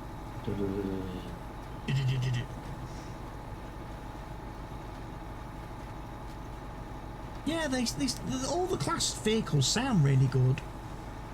They do have good engine sounds and that. I think next time I need 2 rows of it.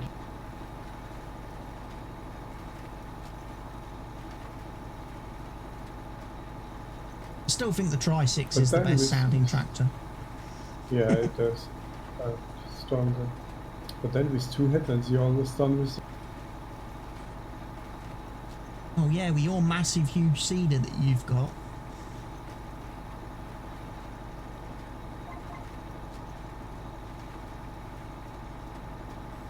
I've done a headland and still I'm having to turn around in the trees.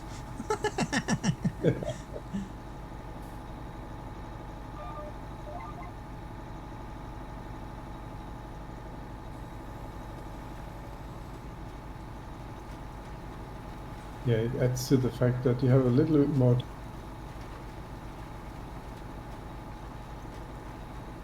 A little bit more gameplay. Yeah. Keeps you busy and active at the desk, doesn't it? Not just a case of put cruise control and come back half hour later to see if you've reached the end of the field.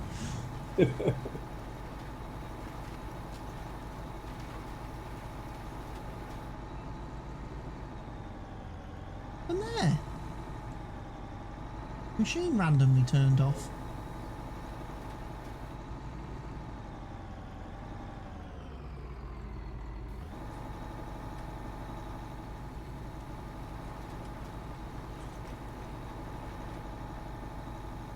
Okay. Did it not like that bit of the field? No, it's working again now. That was weird. Gremlins.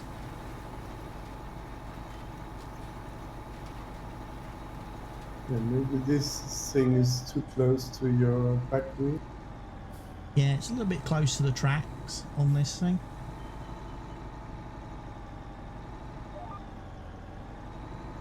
I probably would have used the 860, but unfortunately the 860 doesn't have GPS on it. Makes it a little bit difficult to do with jobs like this. And I don't think the 660 or 670 tractor is powerful enough.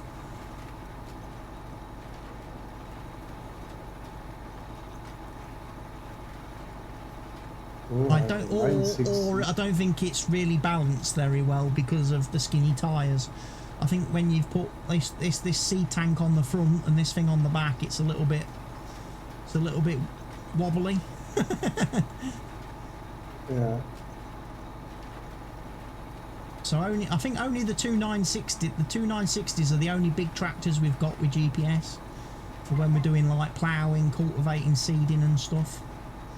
And then the little tractors that we use for fertilising and stuff have GPS, but the tractors in the middle don't. The ones we use for like pulling trailers and stuff, they don't have GPS at this point in time.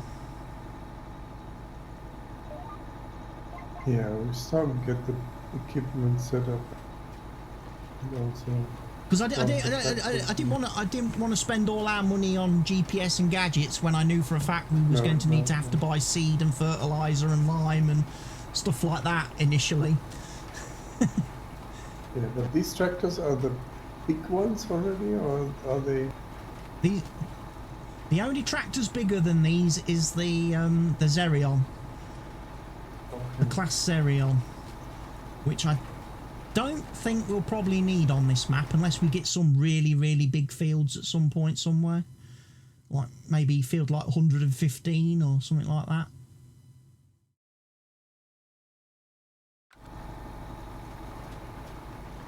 Again, with the field sizes the way they are, I don't think we're going to need massive tools, which means we're probably not going to need massive tractors.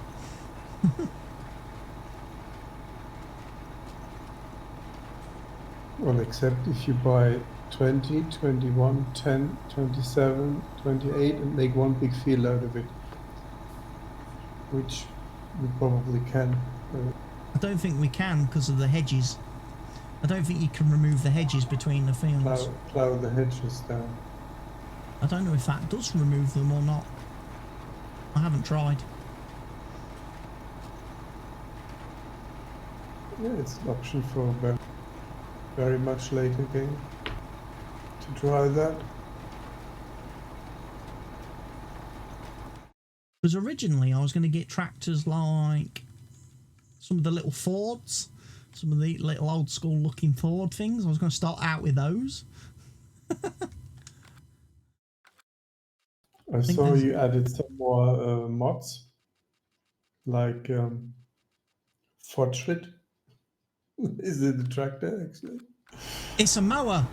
It's a mower. Have you not seen that? Have you not seen the full? This odd one, yeah. Yeah, It's that very thing. odd look. I It's tell you from what. East Germany, yeah, before the reunion. I actually think that would be very good on this map. Again, because the fields aren't very big, I think a mower like that would be awesome. Especially as that mower doesn't just mow.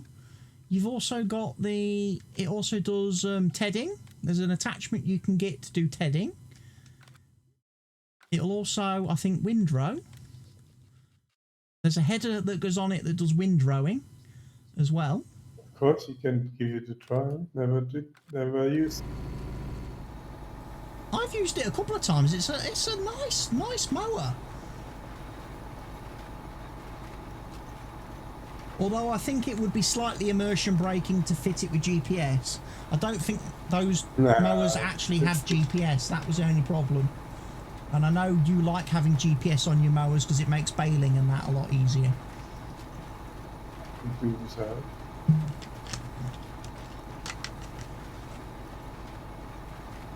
But what we also have the luxury of, if I go back into vehicles, we've got some of these lovely little things. Caterpillar, Big X. I believe there's a mower. I believe there's a mower in here too, somewhere. That's got a big windrow on it. Yeah. Holy shit! Big M450. There's a big mower, bit similar to the one that was on the County Lines map, but it has a thing on the back so you can put like your windrower and stuff on it, or your loading wagons. Your Swadro, big windrower, 18 meters. And then you've got this. But I like the mod pack for this. This you can actually put on any tractor, which is an 18-meter mowing unit that you tow behind a tractor to do your grass mowing. I think that would be kind of cool for cutting grass. Oh my goodness. So there's quite a few little bits and pieces in there to play with. That was a mod I downloaded quite recently. Is it 100 meters wide? The windrower, I don't know. Sorry, my comments are late because I'm only seeing it late.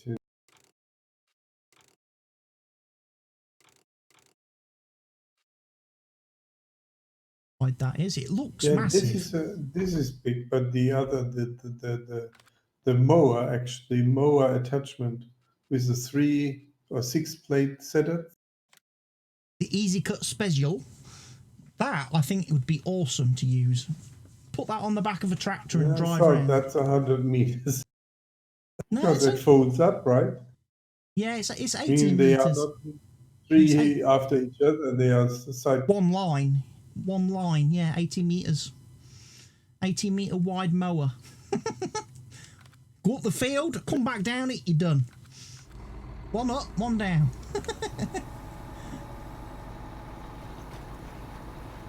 And then go around it with your windrower.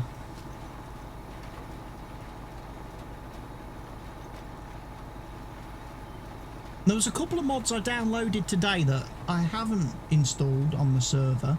I'm going to test them on Fenton Forest first, but they're basically a windrower that you can put on the front of a tractor.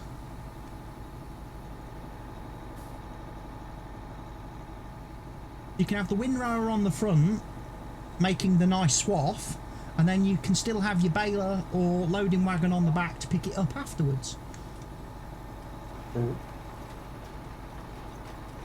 Because normally the windrowers always go on the back, which means you've got to drive around a field multiple times to get your grass or hay or straw collected. Whereas I think with a front mounted windrower, cuts a step out then.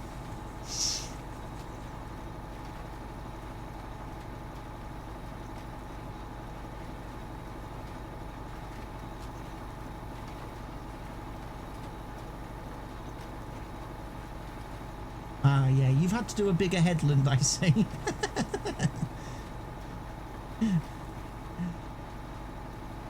You can't quite turn around like me. Life easier. With your great, huge, massive cedar.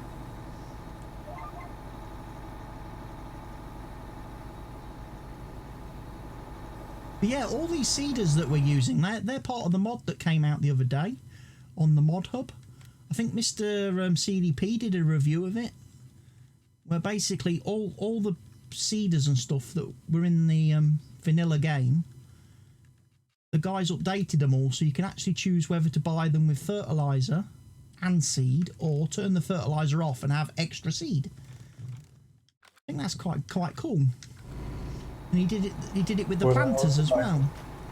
What I also like on this map, when you turn around, you don't get stuck on. I mean, you get stuck on trees, but they are a little bit further away than they had the bushes. Yeah, I haven't encountered any trees buried in the ground yet. That's one good thing.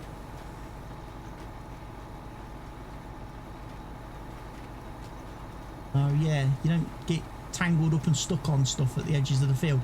Although some of the field edges are really quite close to the trees and bushes.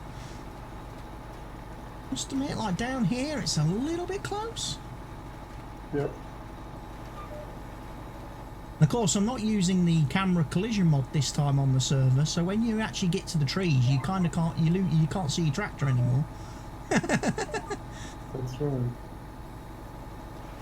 But there is a slightly different mod installed which allows you to zoom out and keep going and keep going.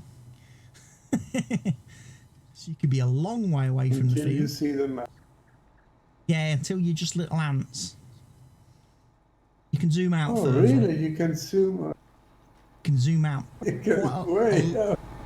You can zoom out quite a long way now. Hello. I kind of felt that was more useful than the disable camera collision mod. This is great.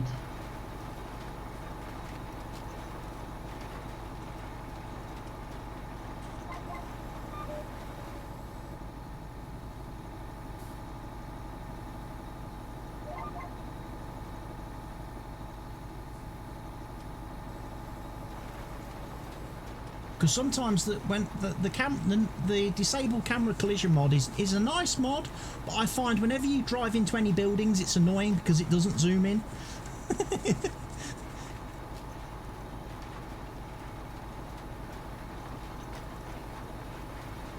That was one of the things that on county lines always bugged me whenever I went into a shed. I had to manually zoom in all the time to see where I was and what I was doing. Yeah.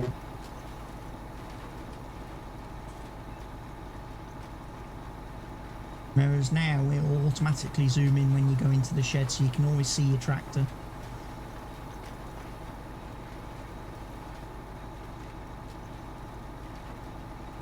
Oh.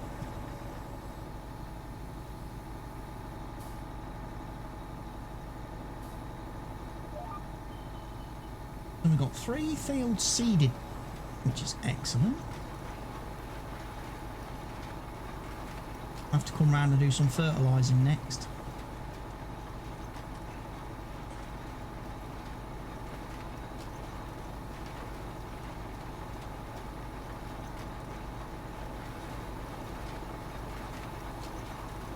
Yeah, we'll stop playing after the seeding.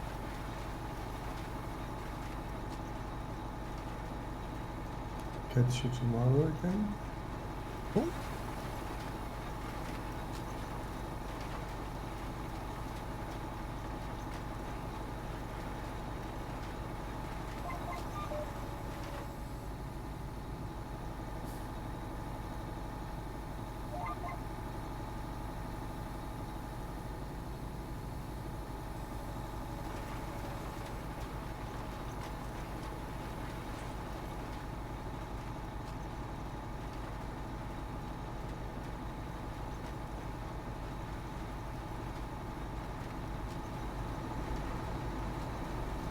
the cedar is a nice mod. If it is a mod, the horse. No, it's the base game. I haven't got any.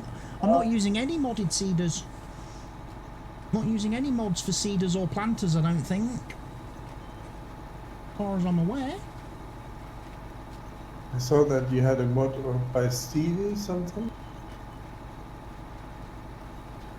Yeah, there's a couple of Stevie mods. Things like Stevie's mower. Stevie's mower is always good because you can change the colours on that. And also, Stevie's mower's got the PTO on the back, so you can always put your balers and stuff on the back of that to save a bit of time. Quality of life.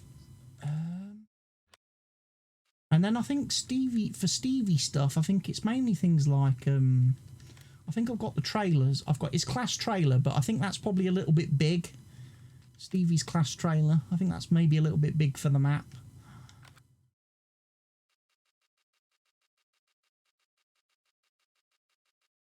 And then, of course, Stevie's done things as well like headers. Stevie's done the classed header when we're doing hay. And I think he did the windrower as well, didn't he? Yeah. Class windrower. I think he's done a few other little bits and pieces as well, which I've probably got installed. Yeah, when it comes to cedars, I don't think I've got many mods. Oh, there's that thing. Agro-Maz thing. Only 3 meters, so we probably won't bother with that. Planters, I think there's only one modded planter, and that's this Great Plains thing. This 12 meter one, which plants every crop.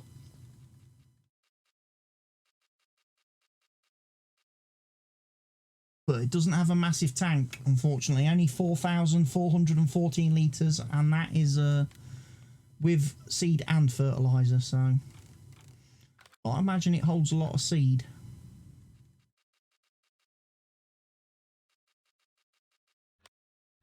Obviously, the good things are all the factory stuff.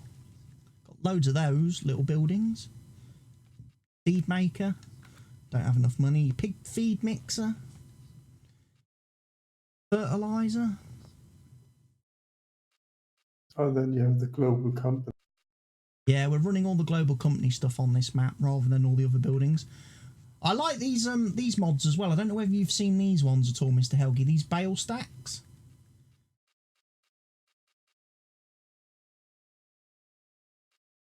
They organize themselves, right? They organise themselves. On a what's its map called? Bergman. Yeah, that's Bergman where it's installed. Or part of it, at least. We've even got the one for storing pallets of wool in as well. But he's just updated these mods. He's updated these mods today, but unfortunately, I haven't got the update yet. Because now, when you buy the bale stacks, they have these little covers. They have these little little wooden structures that go over them to cover the bales that you can turn on and off by clicking your middle mouse button. Duramax LML 405. Thank you for the follow and thank you for the sub. Welcome to the channel. Thank you for the sub. Very much appreciated. Got some sheds. So we've got a few little bits and pieces. Silos, I don't think we've got anything fancy in there.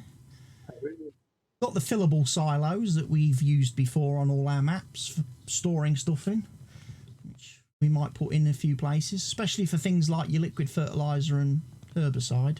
That could come in useful. Animal pens. We have got Stevie's animal pens. We wanted to put in any extra ones. But yeah, all good. We've got a fair few things to be playing with on this server this time. once we get organised and get going.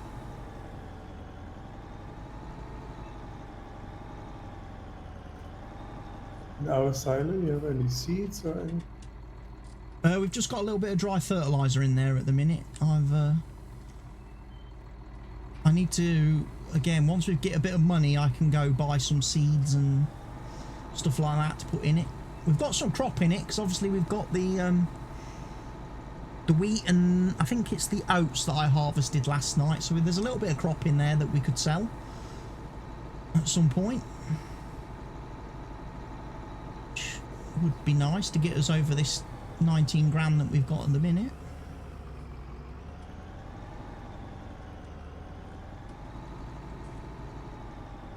I'm going to be really awful now. I'm going to stop. I'm going to close all the gates behind me.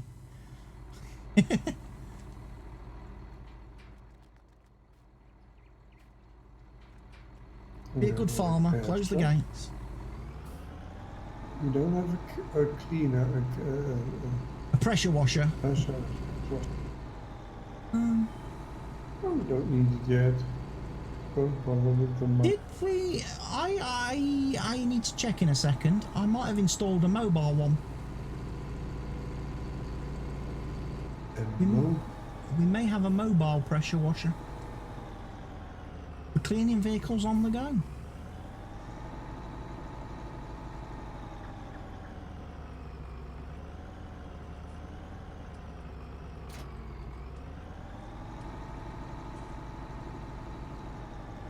We may have done. Need to double check that. The problem is at the minute I'm playing like 3 or 4 maps and I forget which mods I've got installed on what maps. Yeah, of course.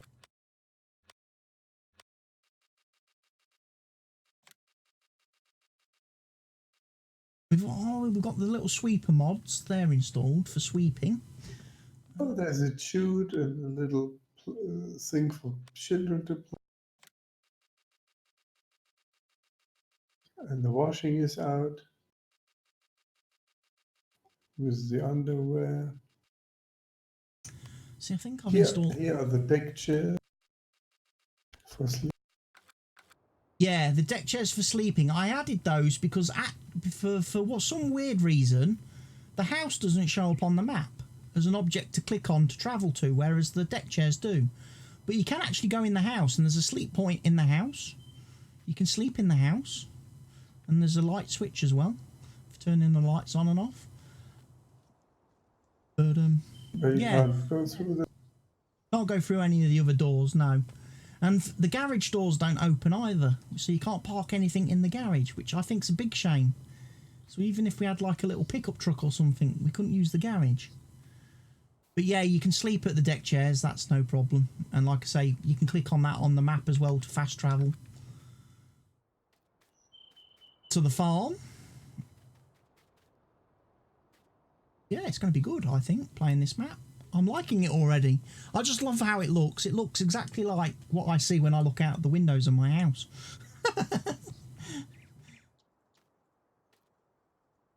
So we have a sheep, a pig, and a cow. Yeah, yeah, they come with the map. They weren't optional. You start with those.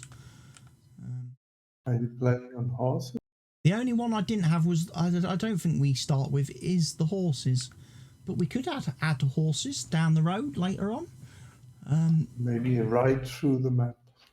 Yeah, depends how many people we've got to ride them. That's the only thing. Because we don't have horse helper or anything like that installed.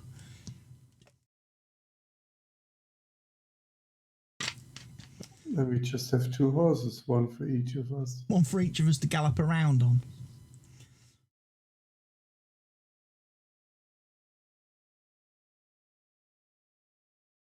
Interesting. Is it actually 122 fields or 125 fields? Wow. Yeah, 125 fields. That's a lot of fields. Like I say, I would be interested to know if down the road, sometime later on, you can plough out the hedgerows and join fields together. I wonder if that's a thing or whether It's not. I don't know. Yeah, then you have a field going from 112 to 33, 32 along the road. One big field. I just love the little towns as well when you go into the little towns though. So cool. There's the little petrol station for us. Look, there's a house for sale right here. I love it as well that when you look in the windows, it's like a 3D effect. I'm in the town center now, walking down the street.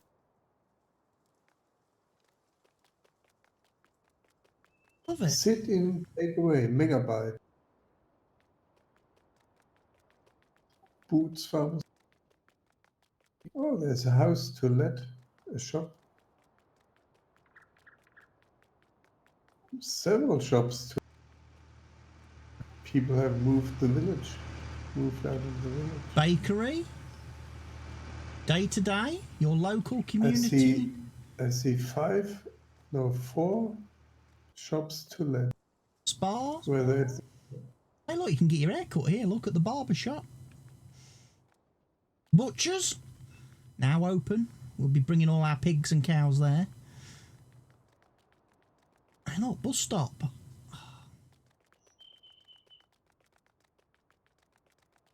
We've got another BGA. It's interesting that the map has 2 BGAs. That's not a common thing.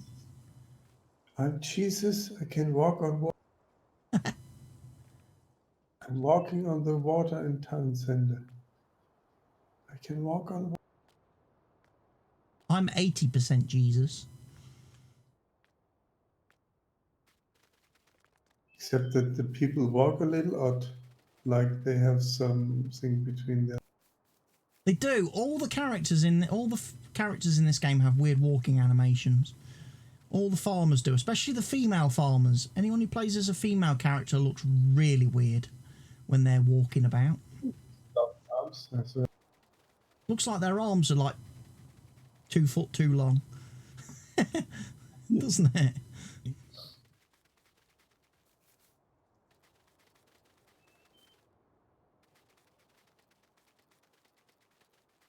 Home.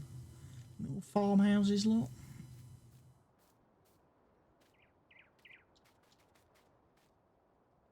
But it's nicely done. And the roundabout. The Greenwich Valley. Over here, this is the sheep farm over here. Nice grass field next to the sheep farm. That'll come in useful for getting grass to feed them. And there's a Greenwich Mill sheep. Shed with a workshop, so we can store vehicles in here. Excellent.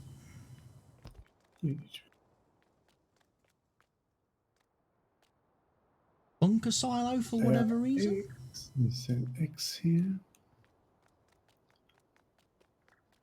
And Mace Belly Green, they buy X at the highest price.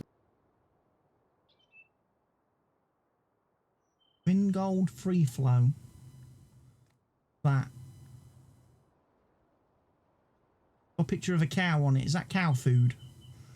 Is that food for cows?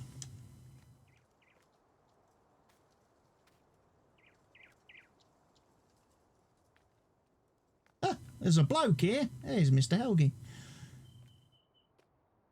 Place to get your water. Do not use water for drinking, so don't drink out of that.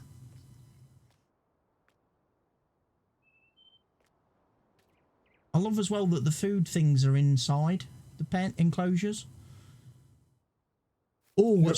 At some point we need to go around and assemble the. We're going to need to go around all the animal pens and assemble the water pipes. By the way, food or water? We need to assemble the water pipes at all the water troughs. Okay, this is water. Move those and get them positioned at some point. Wait for me to do one day when I'm quiet and have a few minutes, stick around and do the pigs and the horses and the sheep and the cows.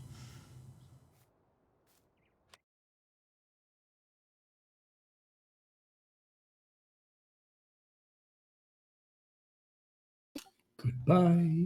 Goodbye then, Mr. Helge. Good evening. Thank you for your assistance this evening. It was my pleasure. Few bits and pieces done around the farm. You did all the setup of the farm and everything. Yeah, I got quite a bit done last night. And all the tweaks and adjustments that need to be done. I actually haven't done any tweaks and adjustments to the map. The map is literally as it comes. Okay. I've not fiddled with anything on this map in particular. So it is as it is, and if there's any problems, don't blame me, blame the guy that made it. But if there is any problems with the map, let me know and I'll see if I can fix them. So far, so good. Catch you tomorrow. Bye. See you tomorrow, Mr. Helge. Good night. Right, we'll go do a little bit of fertilising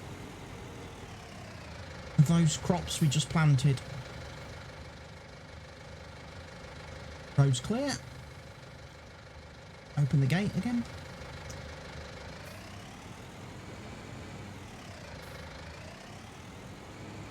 So yeah, we're using that optional fertilizer mod with our seeders, which means our seeders do not, in their current configuration, do any fertilizing. So all the fertilizer on the fields needs to be applied either with dry fertilizer or with liquid fertilizer before and after seeding.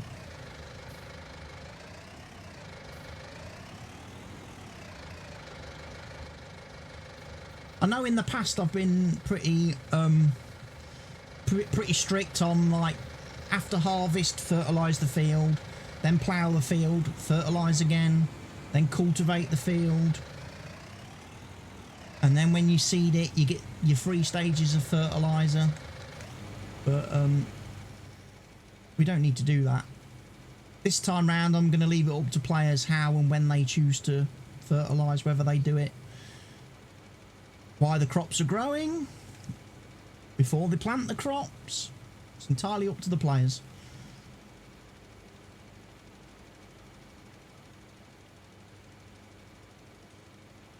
It is. Like I say, this time round I'm going to take a bit more of a back seat.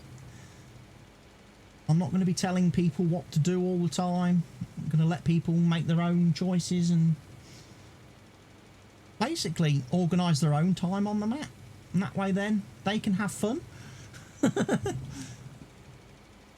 And also means that I don't have to be logged in 24 hours a day.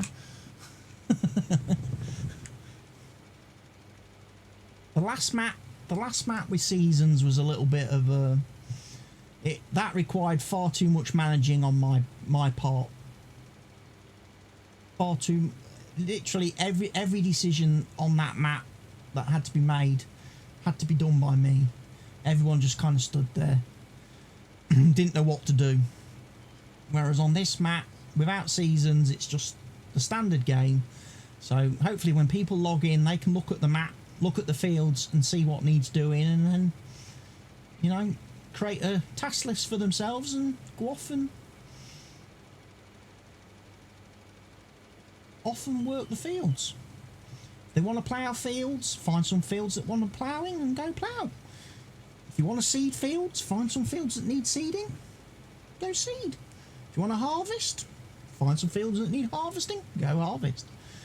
You know, it's entirely up to you what you want to do.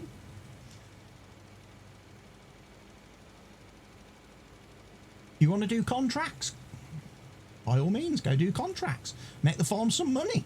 We could desperately use it, seeing as we've only got £19,478 left in the account. Having bought the land, bought all our starting machines, our opening money didn't go very far.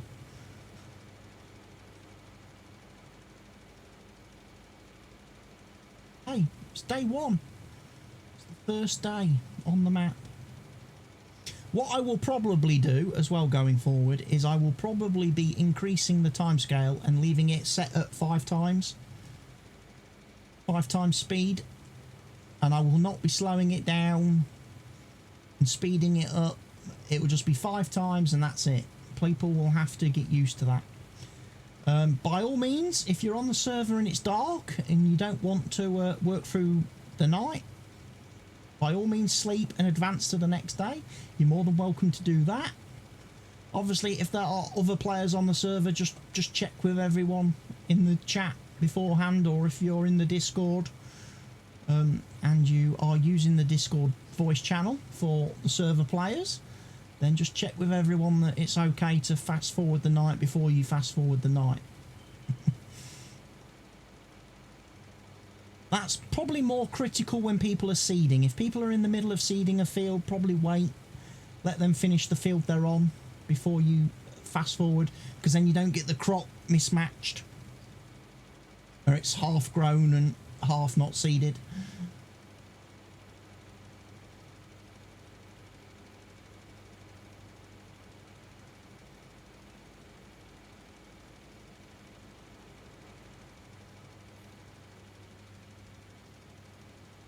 I think it's going to be nice playing on this map.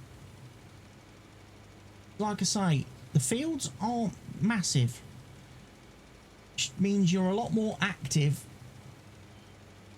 You're not just sat there cruise control travelling down an endless, seemingly endless row. You know, you are having to steer and manoeuvre the vehicles a lot more, which I think is better. There was times on county lines on some of those fields where it was very difficult, certainly when I was streaming later in the evening than I am currently, to stay awake. And I would start falling asleep because it would get quite monotonous just driving down those massive fields. What I will probably do in the next couple of days as well, one of the things I want to do in the next couple of days for the YouTube channel, which if you aren't aware of is linked in the chat, I have got a 16x map for Farm Simulator 19, and I'm probably going to load it up in single player and have a look at it, and I'll probably do a video on it for the YouTube channel and pick a field on the map and go do some field work and just show you how big the fields are on a 16x map.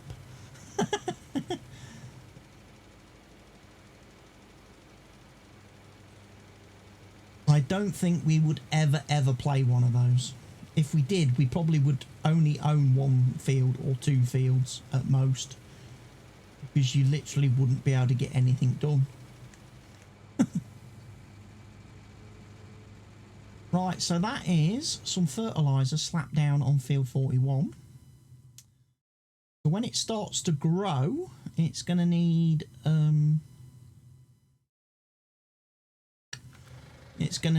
another coating. Going to need some spraying when the crop starts poking through.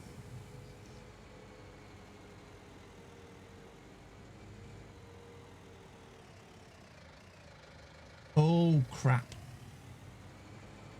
Rolled the tractor, which isn't too much of a trouble when you've got a front loader on it, because you can use that to push yourself back onto your wheels.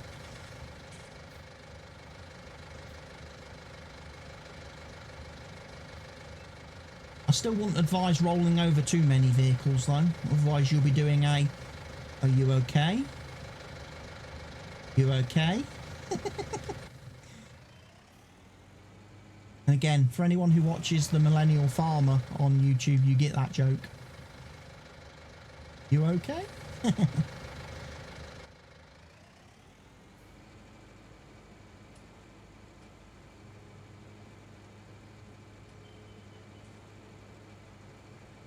Bouncing down the road, bouncing down the road.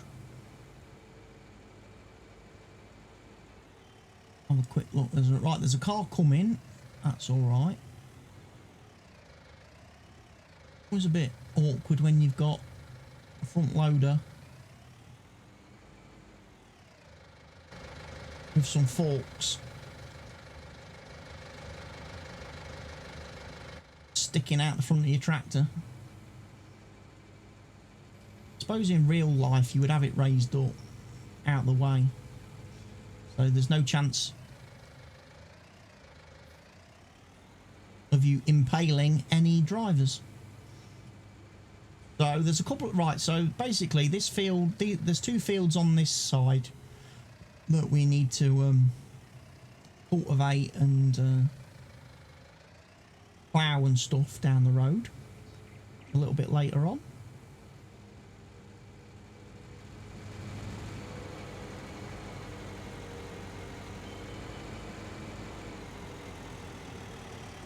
Now, did Mr. Helge close the gate, or is Mr. Helge just cheating and going through the hedges all the time? I think he's cheating and going through the hedges.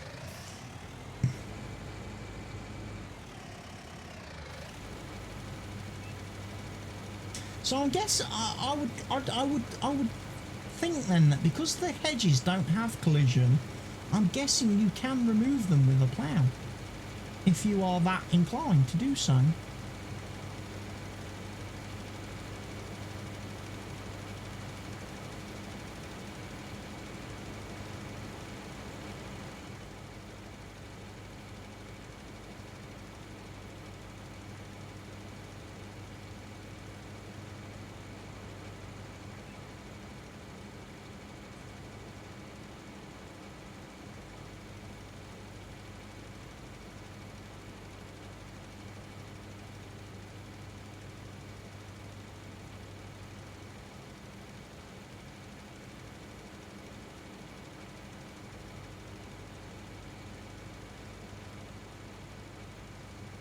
Slightly fertilising the road, but hey ho, that's okay.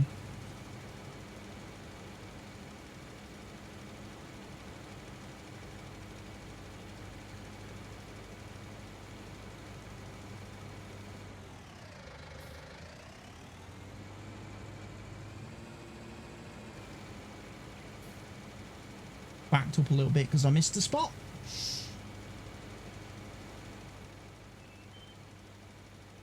Fertilise the washing if I'm not careful.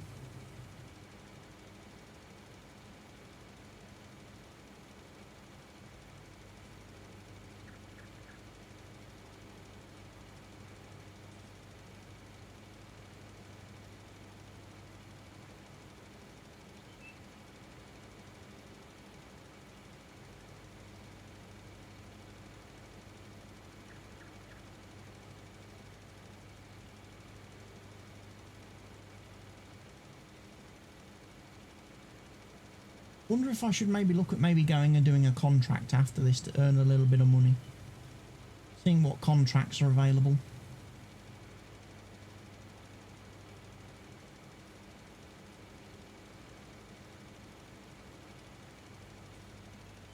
Maybe go do a fertilising job.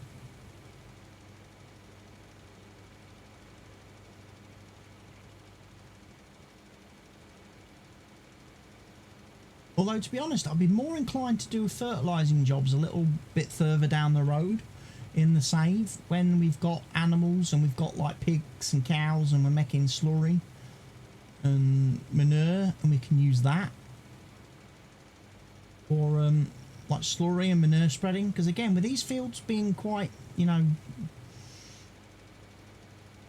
small to medium sized, I think you would be able to do a lot of natural fertilising on this map.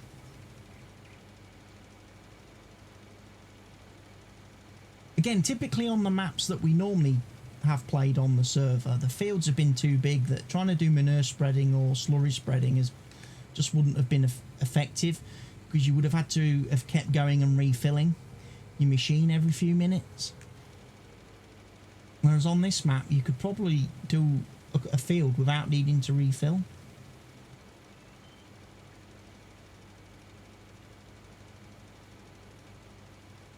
And it's been quite a while since I've done like slurry spreading or a manure spreading on a save.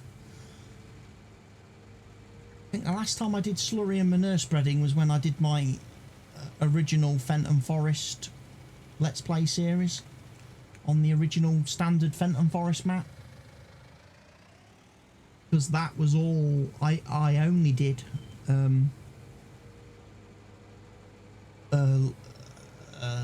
slurry and manure spreading, or digestate spreading, because the slurry I would always take up to the BGA, but then I would use the digestate to feed the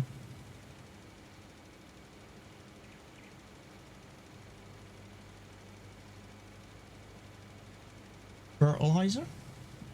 So I did a lot of digestate spreading and a lot of manure spreading on the original Fenton Forest. Didn't do that on Mercury Farms because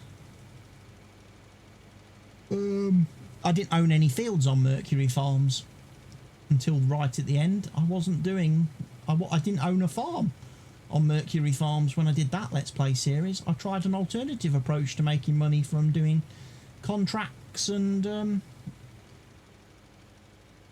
owning the BGA and having factories.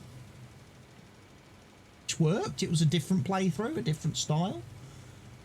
My very first Let's Play series on the Estancia Lapacho map, I think I did some slurry spreading right towards the end, but I didn't do a great deal. Again, because by that time my fields had got that big that it just wasn't worth doing it. It was just too time consuming because of how many times you had to refill the slurry spreaders or the manure spreaders. And we didn't have any good mods at the time with better capacities and stuff. So, because that was back when the game first came out, when I did that Let's Play series. That was my first.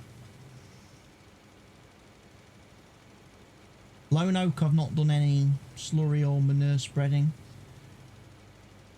Probably won't do, I shouldn't imagine. Probably an option on this map to get into some organic fertilising for those people that like their organic farm products.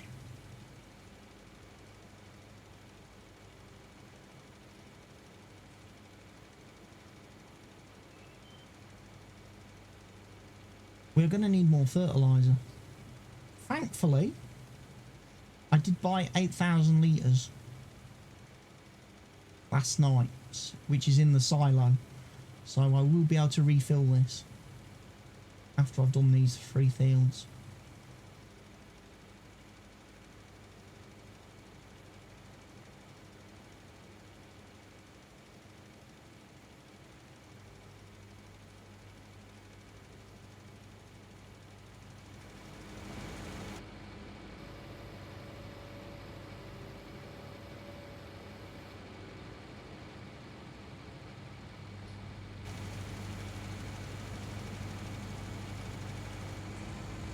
Oh, okay. I wondered why I was going so slow. I dropped the front loader straight into the ground.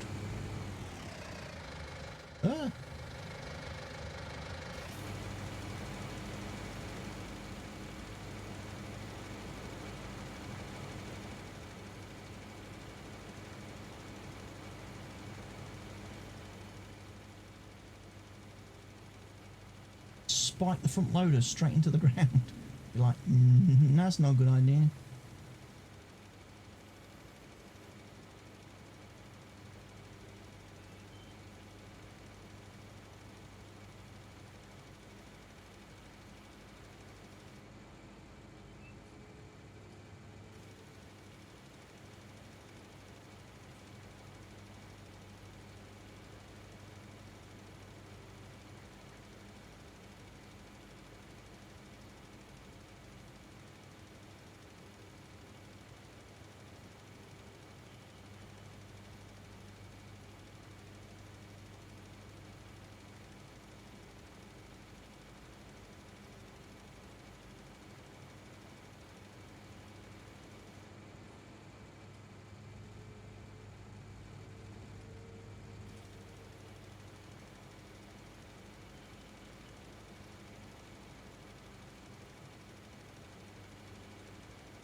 Unfortunately, I don't have the joys of GPS on this tractor either, because I didn't plan on using this for field work. No guaranteed straight lines.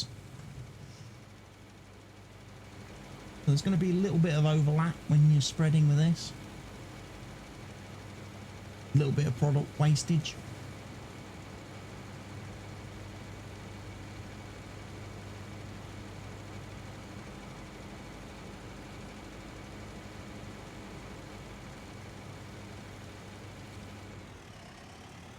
That field done. Back to the farm.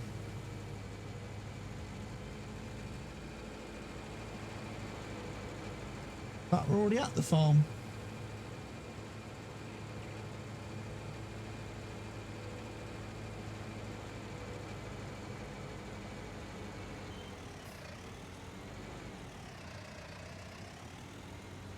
Being bouncing. Pop cover. Quick refill.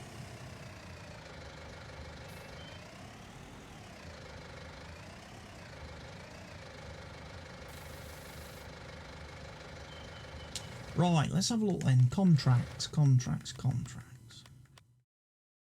We've got fertilising on field 12 for 7 grand, which is 10 acres. We will take that for 7 grand. On field 12, he said. Where? Map. Ah, the big one over there by the Arcade Blair Farm Supplies. Farm supplies. Surprise!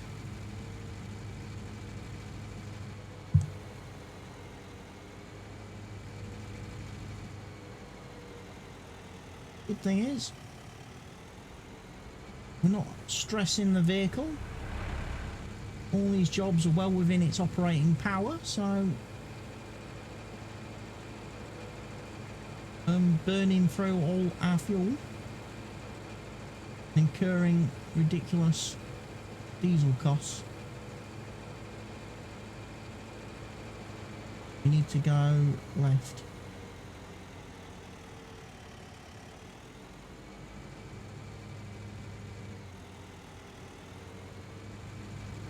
I love all the little details as well, like the actual proper road signs for the UK, like the national speed limit signs and stuff like that.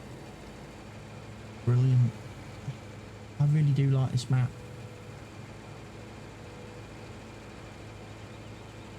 Definitely looks the part. I know there have been other UK maps released for the game, but they haven't really, to me, captured that UK feel.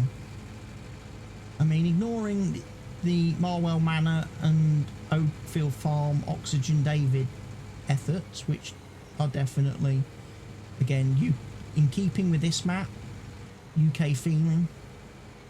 Mean Mercury Farms just didn't feel like a real place, even though it was supposed to be like UK. A lot of the other UK maps I've played, I would say, are probably, I would describe them more as being European than UK. They have a lot of European. The buildings and everything are usually the big thing that gives it away. The building style, the buildings that the authors use on the map are just, they're just not right. Now you're supposed to give way, mate. Dude. Roundabout rules. Give way to vehicles coming from your right. Seriously.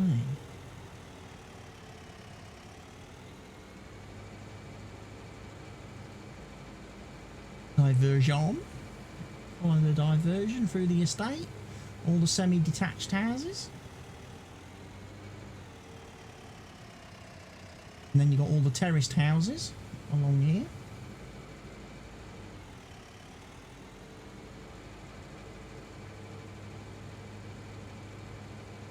National speed limit applies again. Right, we've got to find a way to get into field 12. I'm looking for a gate.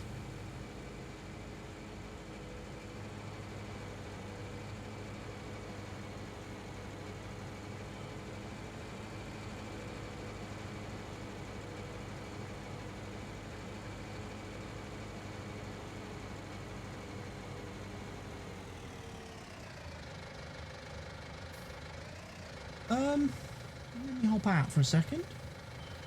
How do I get into field 12 then?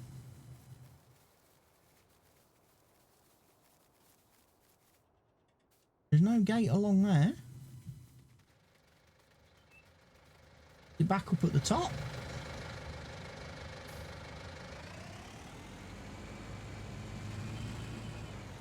Might be back up at the top, I'm thinking. I might have needed to go a little bit further along the road towards the map boundary. Here, that is. Why? You think they'd put a gate on the main road?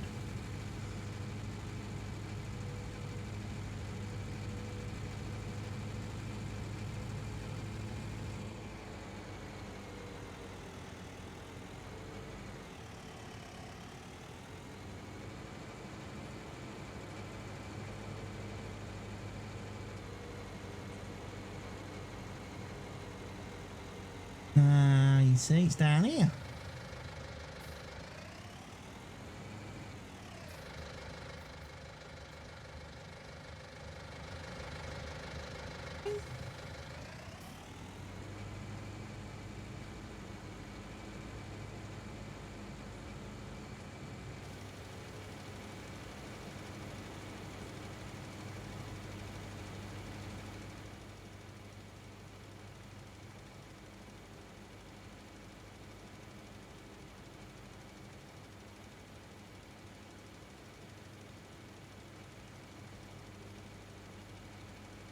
So I notice between a lot of the fields, not only you don't just have hedges between the fields, you have those little wire fences too.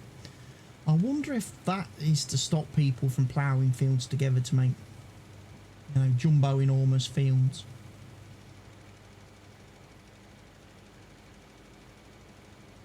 Like I say, you can probably plough through the hedges all right, and the hedges probably would disappear. You can't remove the fences. Like if you was trying to join this field together, you wouldn't be able to from sort of this point because the fence is in the way.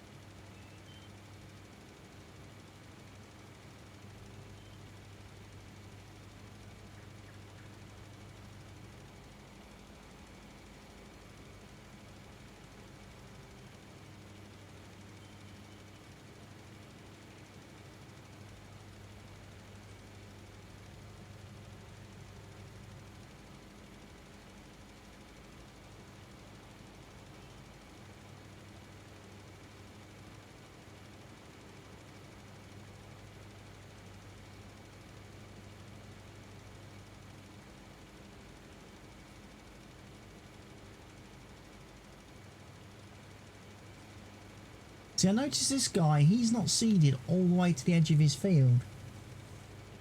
I'm wondering if that's a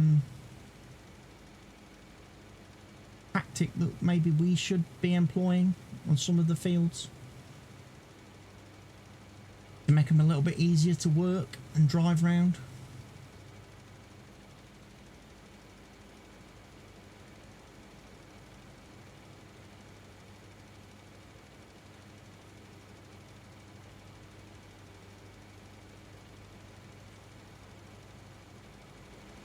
Fertiliser contract would be, you know, brings in a bit of money.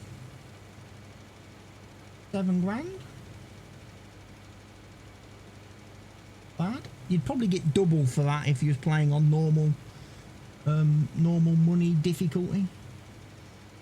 We are playing on hard economic difficulty.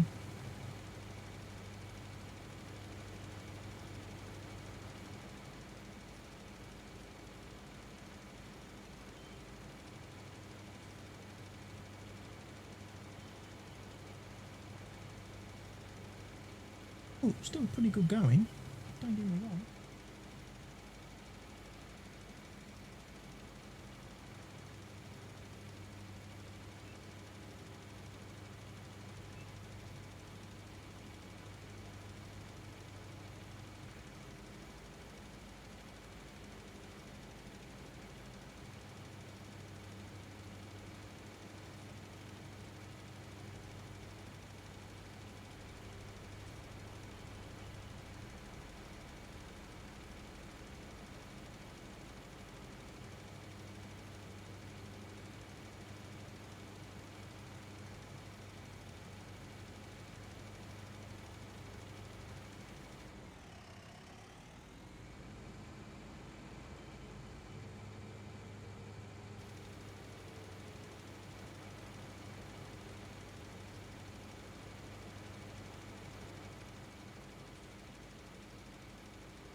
No contract complete message yet. That's surprising. Now it has. Now it's popped up. But like a good farmer, we will do the job properly. Complete the contract fully.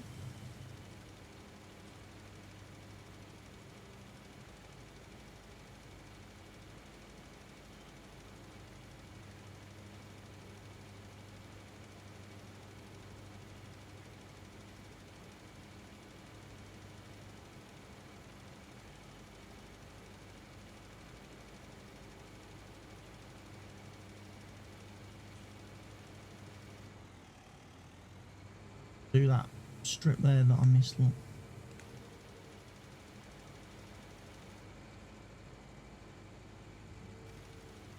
Pop there. JD. Right, we'll head out of the gate.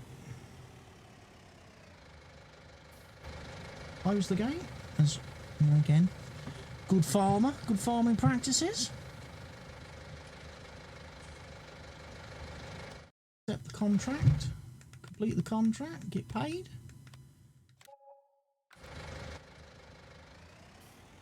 Make some money for a change, as opposed to spending it. We'll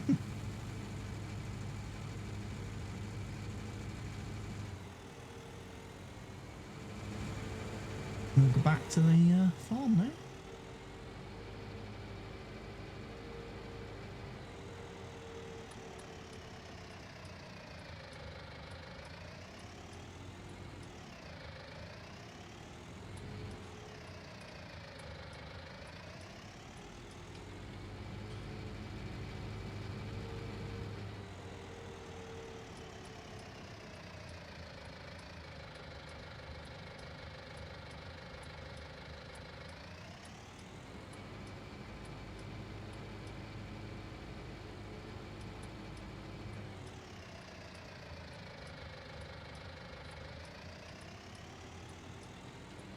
Just jaywalk, son.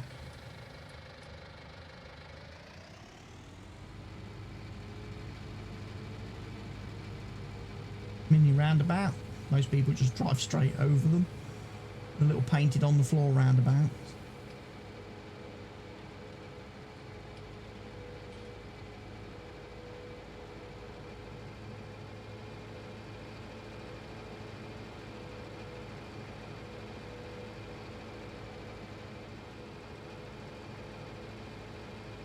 I love this panoramic windscreen. Really do. Kinda wish more of the class tractors had an option to have the panoramic windscreen. Especially the smaller ones like the 600 series. That could have benefited from having a panoramic windscreen. That's still small enough that people would probably use it for front loading and stuff.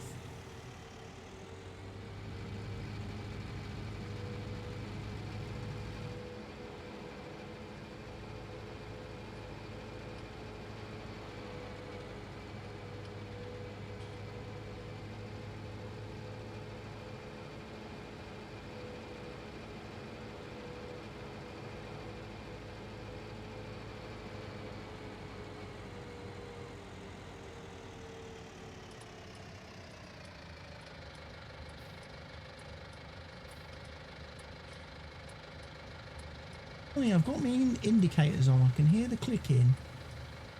I see absolutely nothing on the vehicle to tell me that I've got my indicator on.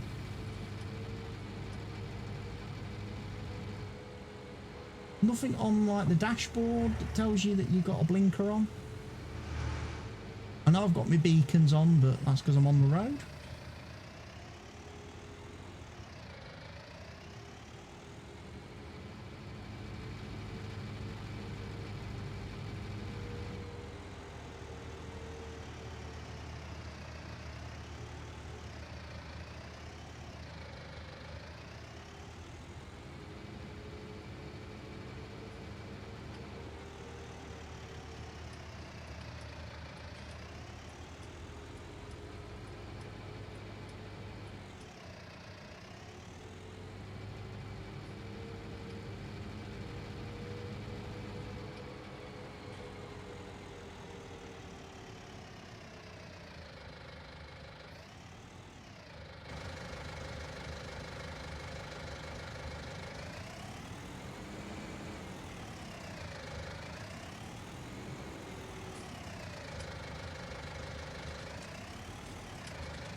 Right, well on that note, I think this is as good a time as any to maybe call it to an end this evening for the stream. It is now 9:30.